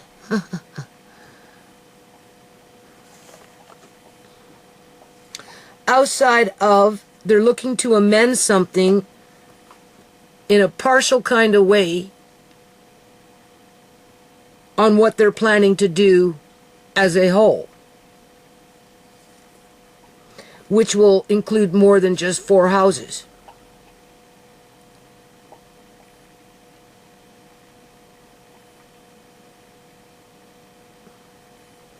Well, everybody that's living in these houses, to whom I've already expressed to you the diversity of the households, is waiting for the quote-unquote, I suppose, official eviction notice,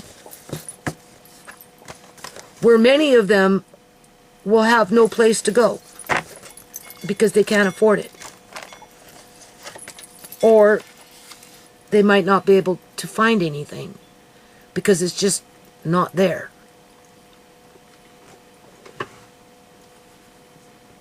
Because they're tearing down the older buildings, the older apartment buildings as well.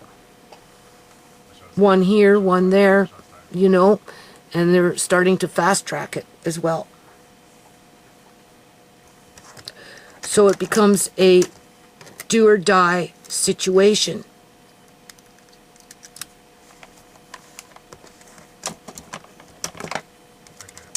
Where the only thing my landlords want is that extra $36,000 up to $40,000 a year in rent once they get rid of me, until they sell it and make their 3.3 million or maybe 3.5 million on top of the extra $40,000 or $36,000 a year in rent, in combination of what I'm already paying, so that eventually whatever is happening to my neighbors will happen to either me, assuming that I'm still living in this house, being tortured to death, or whatever tenants are living in this house being tortured to death, until eventually they'll get kicked out and this place will be just torn down, as YouTube will try to bury my videos. Yeah. Okay, so now to end this video, we're going to see if we can look at the Google Maps. I pulled them up. Now, let me maybe go backwards. I'm not very good with this. Obviously, you know I can't see very well. Okay, so this is how I'm going to finish this video. These are the 4 houses that were in front of City Council. And you know that whatever the Chinese property developer wanted, he got. Okay? And if he didn't get it, he just needs to tweak it again a little bit and go back and he'll get it. Because the province made it so he can get it. But it's not his fault that he's kicking everybody out, because the province wants him to do it, and so does the city. All right. Andre, please, I'm almost done. Do you see these trees here? This is my neighbor, who's 76 years old. This is the house she lives in, and she keeps her yard immaculate. In the back, it's like a wonderland. Like a fairy tale wonderland. Right? Because she's been there for over 30 years. And she just, you don't even know. I don't think you can find any weeds in her grass. Same thing for the back. Okay? I'm going to take you there. I already asked her if I could. She said yes.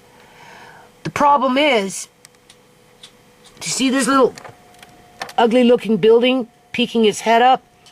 That's the building that they made for 55 and over, that basically sits empty after 4 or 5 years of being completed, while it floods out the neighborhood.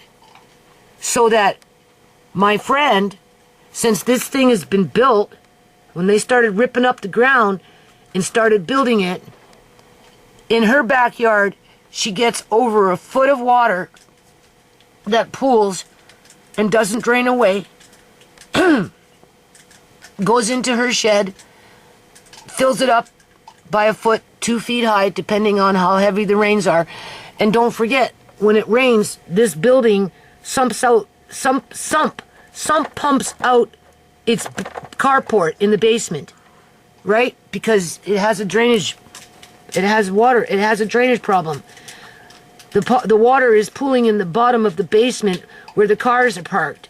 So they sump it out into the alley, which puts more water into my drain, as well as fills up her backyard full of water, these people's backyard full of water, to which 4 trees have fallen down. I'm pretty sure 4 of them from this property have fallen down into my neighbor's backyard, right? Almost killed her once. Split a mature English walnut tree in half, okay? Now we've got the city coming and knocking on her door saying, we want to go in the back to see what trees need to be cut down for property development. Well, hell, they don't need to cut them down because they're falling down anyway, because they're dying from root rot, from water saturation, because this building floods out these properties, people.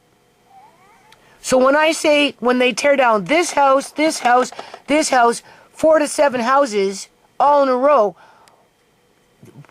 whatever they're going to do after they're done making another one of these buildings is only going to flood out the people across the street and their houses. They don't see it coming yet because they're not thinking about it. Andre, shut up. They don't see it coming yet, I don't think. Because they're not thinking about it, people. Because right now, they're not being flooded out.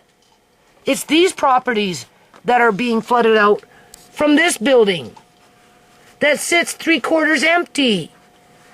4 years, 5 years after being completed. Because it's a ghost building. It was used to launder money. That's it.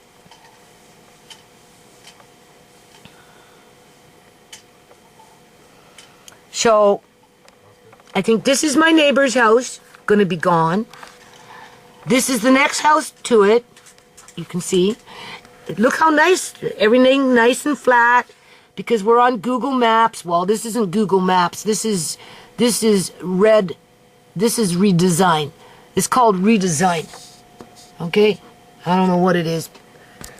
Redfin. Redfin.ca. I don't know what Redfin is, but anyway, it's like a Google map, right? Okay? Because I can move this, right? See? Do you see this weeping willow? They're killing all the weeping willows, people. Seriously, they're wiping them out. They're wiping out the weeping willows. They're wiping out the pine trees. They're wiping out the spruce trees. They're wiping out the white oaks, any kind of oak tree. They're wiping out the horse chestnut tree. They're wiping out everything. And then they come in and they replace them with cheap ornamental trees that are useless. See, there's that big-ass building that sits empty, 55 and over. Why is nobody moving in? Well, probably because they're going to the hospital and ending up like Uncle John, being medically kidnapped if they have assets, and then stuffed into old folks' homes like dirty secrets as their assets are being robbed by them, being robbed from them, right? And that's why nobody's moving in. Not that they can afford it either, I suppose. Who knows? The point is, this is the house here with the weeping willow that's up for grabs. Everybody's going to get kicked out. And this is just 4 out of the whole project, right? That they're amending something. I don't know what they're amending, but they're amending something. And then there's this house. Look how nice and flat everything is. Oh, look how nice. Yeah, that's why. That's why they're wiping out my yard, because they want it to be looking like this so they can advertise the house to a foreign investor, or at least advertise the land that are connected to these buildings as worthy of the tax base before the foreign investor will buy something. But for all that they do to keep their fucking grass nicely cut, have a beautiful tree that nobody loves or cares about,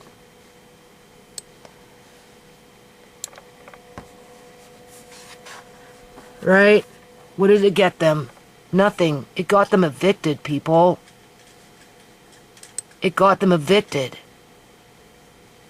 They're all getting evicted.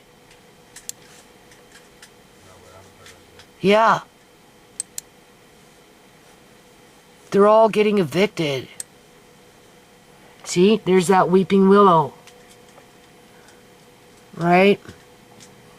There's that ugly building in the back. They're going to build another one right there so that people, assuming that they live in these buildings, can look outside their balcony, go onto their balcony, and look right across into somebody's fucking bedroom as they're changing.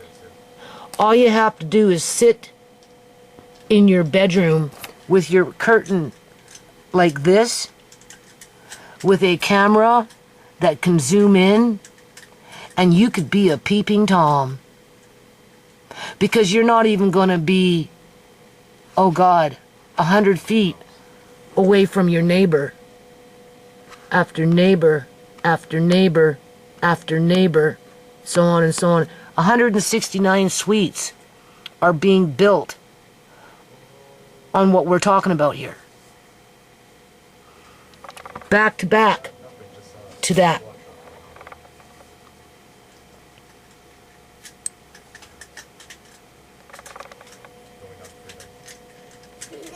Losing their housing. Losing their housing. Losing their housing. And if what I'm thinking is this is just a portion of the whole site, so assuming that there's only 6 houses instead of 7, there's still 2 more houses that are listed to be tore down with the other 4. But for this meeting, they just wanted to amend something within these 4 lots. Because it said portion. So 1 with the weeping willow, 2 with the beautiful grass,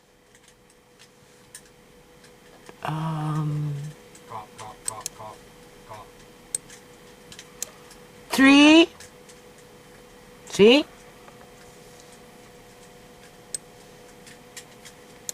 Weeping willow, 1. I think this is a separate house, right? So there's 1 house over there, 2 house over there, 3 house over here. Look how nice and flat. How normal, right? My landlord's son, why can't you be like everybody else and have flat grass? What's wrong with you? Yeah, well, we know why you want flat grass. We know exactly why you want fucking flat grass. Right? It's not because it's normal. It's because it's a selling point.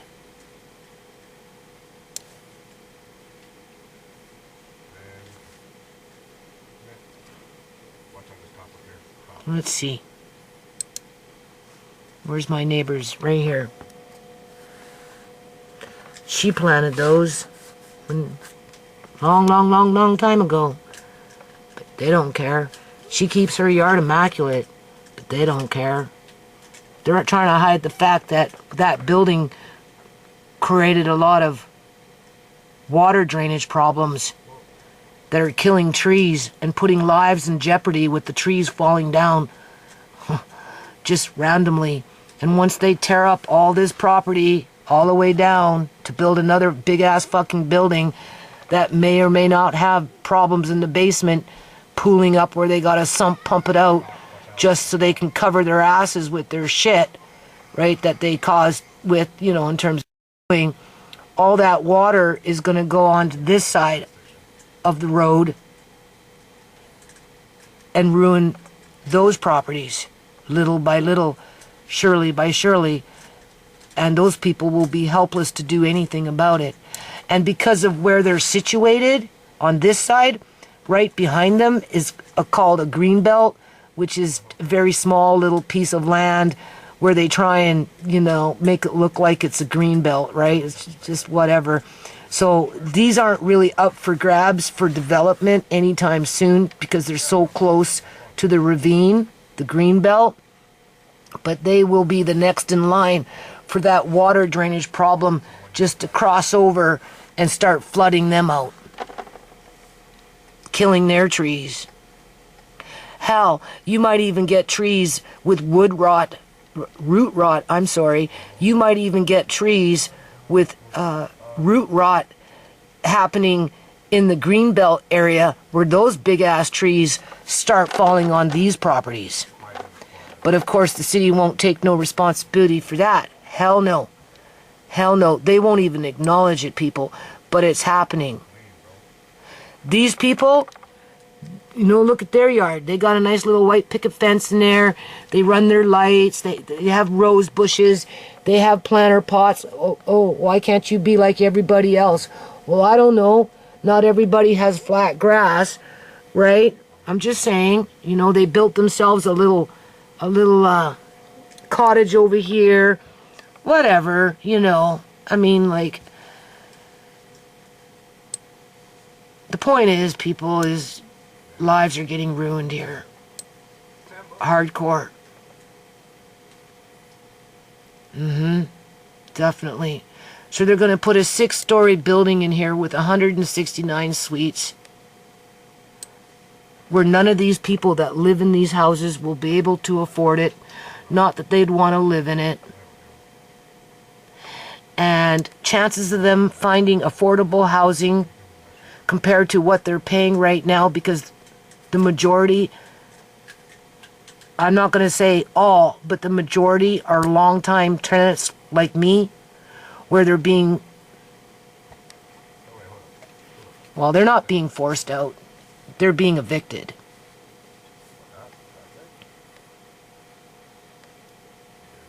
And that's who I'm writing a survey for to start with. It's anyone in these houses, don't care who it is. If they want to answer the questionnaire, they can. If they don't, that's fine. And come spring, hopefully I'll be able to still see enough where I can go and find myself a spot in the public and have the public walk by and ask me what I'm doing. I'll say, I have a survey, would you like to take it? Whether they do or not remains to be seen, and I guess we'll cross that bridge when we get to it. Look how nice and flat the grass is, and they're still getting evicted, and they're still facing homelessness, and they're still being gang stalked. Huh? If they don't leave as fast as the property owner wants them to leave, you can guarantee that they will be gang stalked, because they're already being gang stalked, people. They just don't know what to do about it. Everybody's got nice, flat fucking grass that's going to end up being one big dirty ass hole.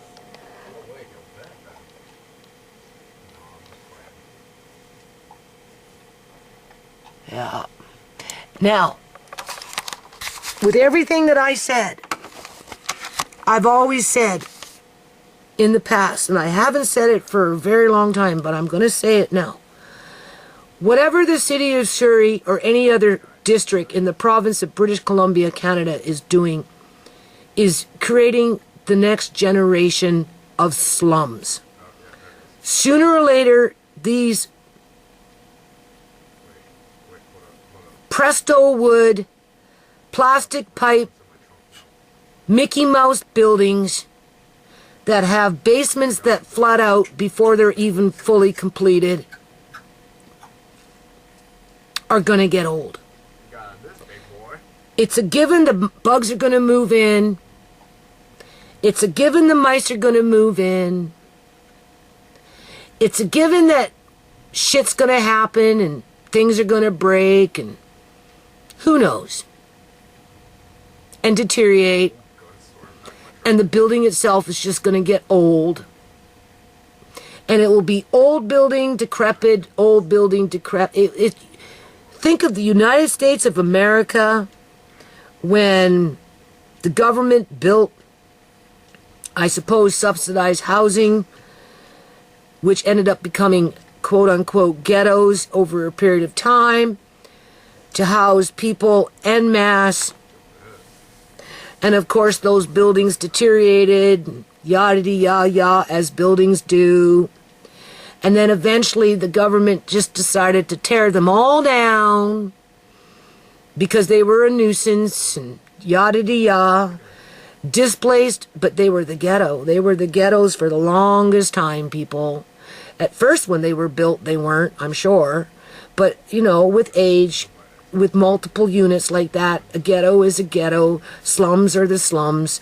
Ain't no fucking rich Punjabi is living in these buildings, right? Ain't no well-to-do Punjabi with a house and another house and wheeling and dealing in properties and destroying lives is going to live in these buildings, right? That's not what they're meant for, right? They're meant to traffic people into them, prop up a money scheme, traffic people for body parts as families are destroyed, right? So that money could be laundered into these schemes, and maximize where you can when it comes to rents, even if it means being subsidized by the federal government, provincial government, any fucking government, right?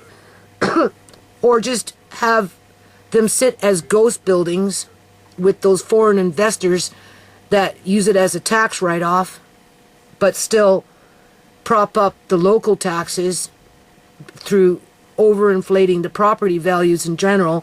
And that's why I'm being harassed to have flat fucking grass or whatever, even though we all know that it's just a matter of time before this house is going to be torn down, regardless of who lives here.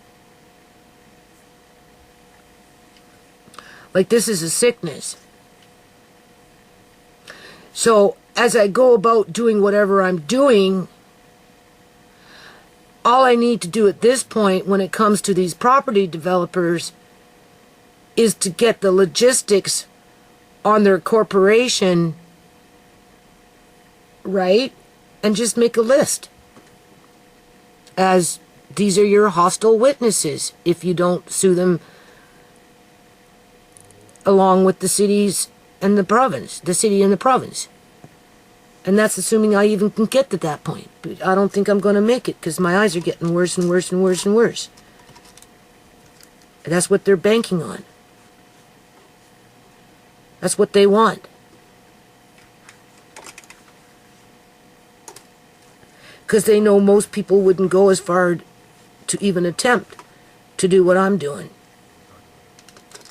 And that's why nothing stops them.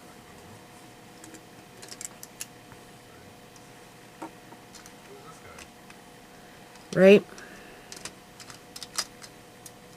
And like, my heart's broken for these people, even though I know I'm facing the same shit.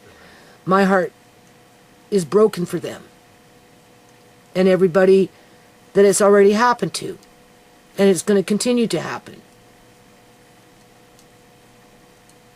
And I don't think my son should have to be on the run in a province he was born in.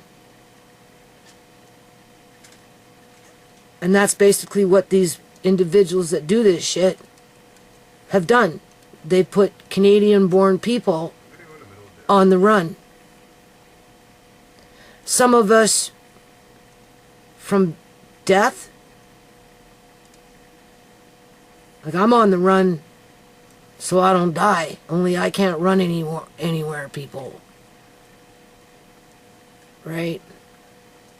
My landlord has no excuses to do what they did when she knew that I've been blind for the last 2 fucking years and I couldn't even see the damn blueberries, for crying out loud. But yes, she's out there picking my blueberries. Being free. Like the little girl that she wanted to be. And then I guess she grew up and ended up being that wicked witch with the fucking apple. And tricked me to eat it so that she could hurt me. As in a fairy tale. Yeah.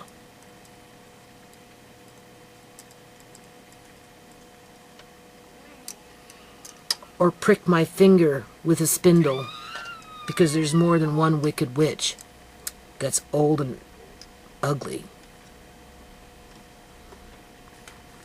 One carries an apple, the other one carries a spindle.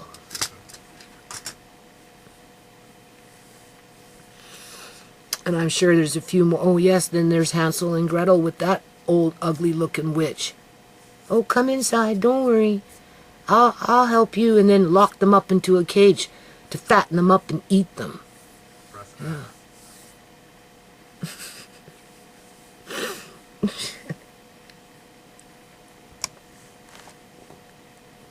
So that's where I'm at with the survey, okay? Another week, I'll have it done. I can't do 2 days on the... I spent all day on the computer working on that. And working on these videos, and I still have to convert these videos over. Oh joy. And upload them. Oh joy. But I think it's important to keep telling the story.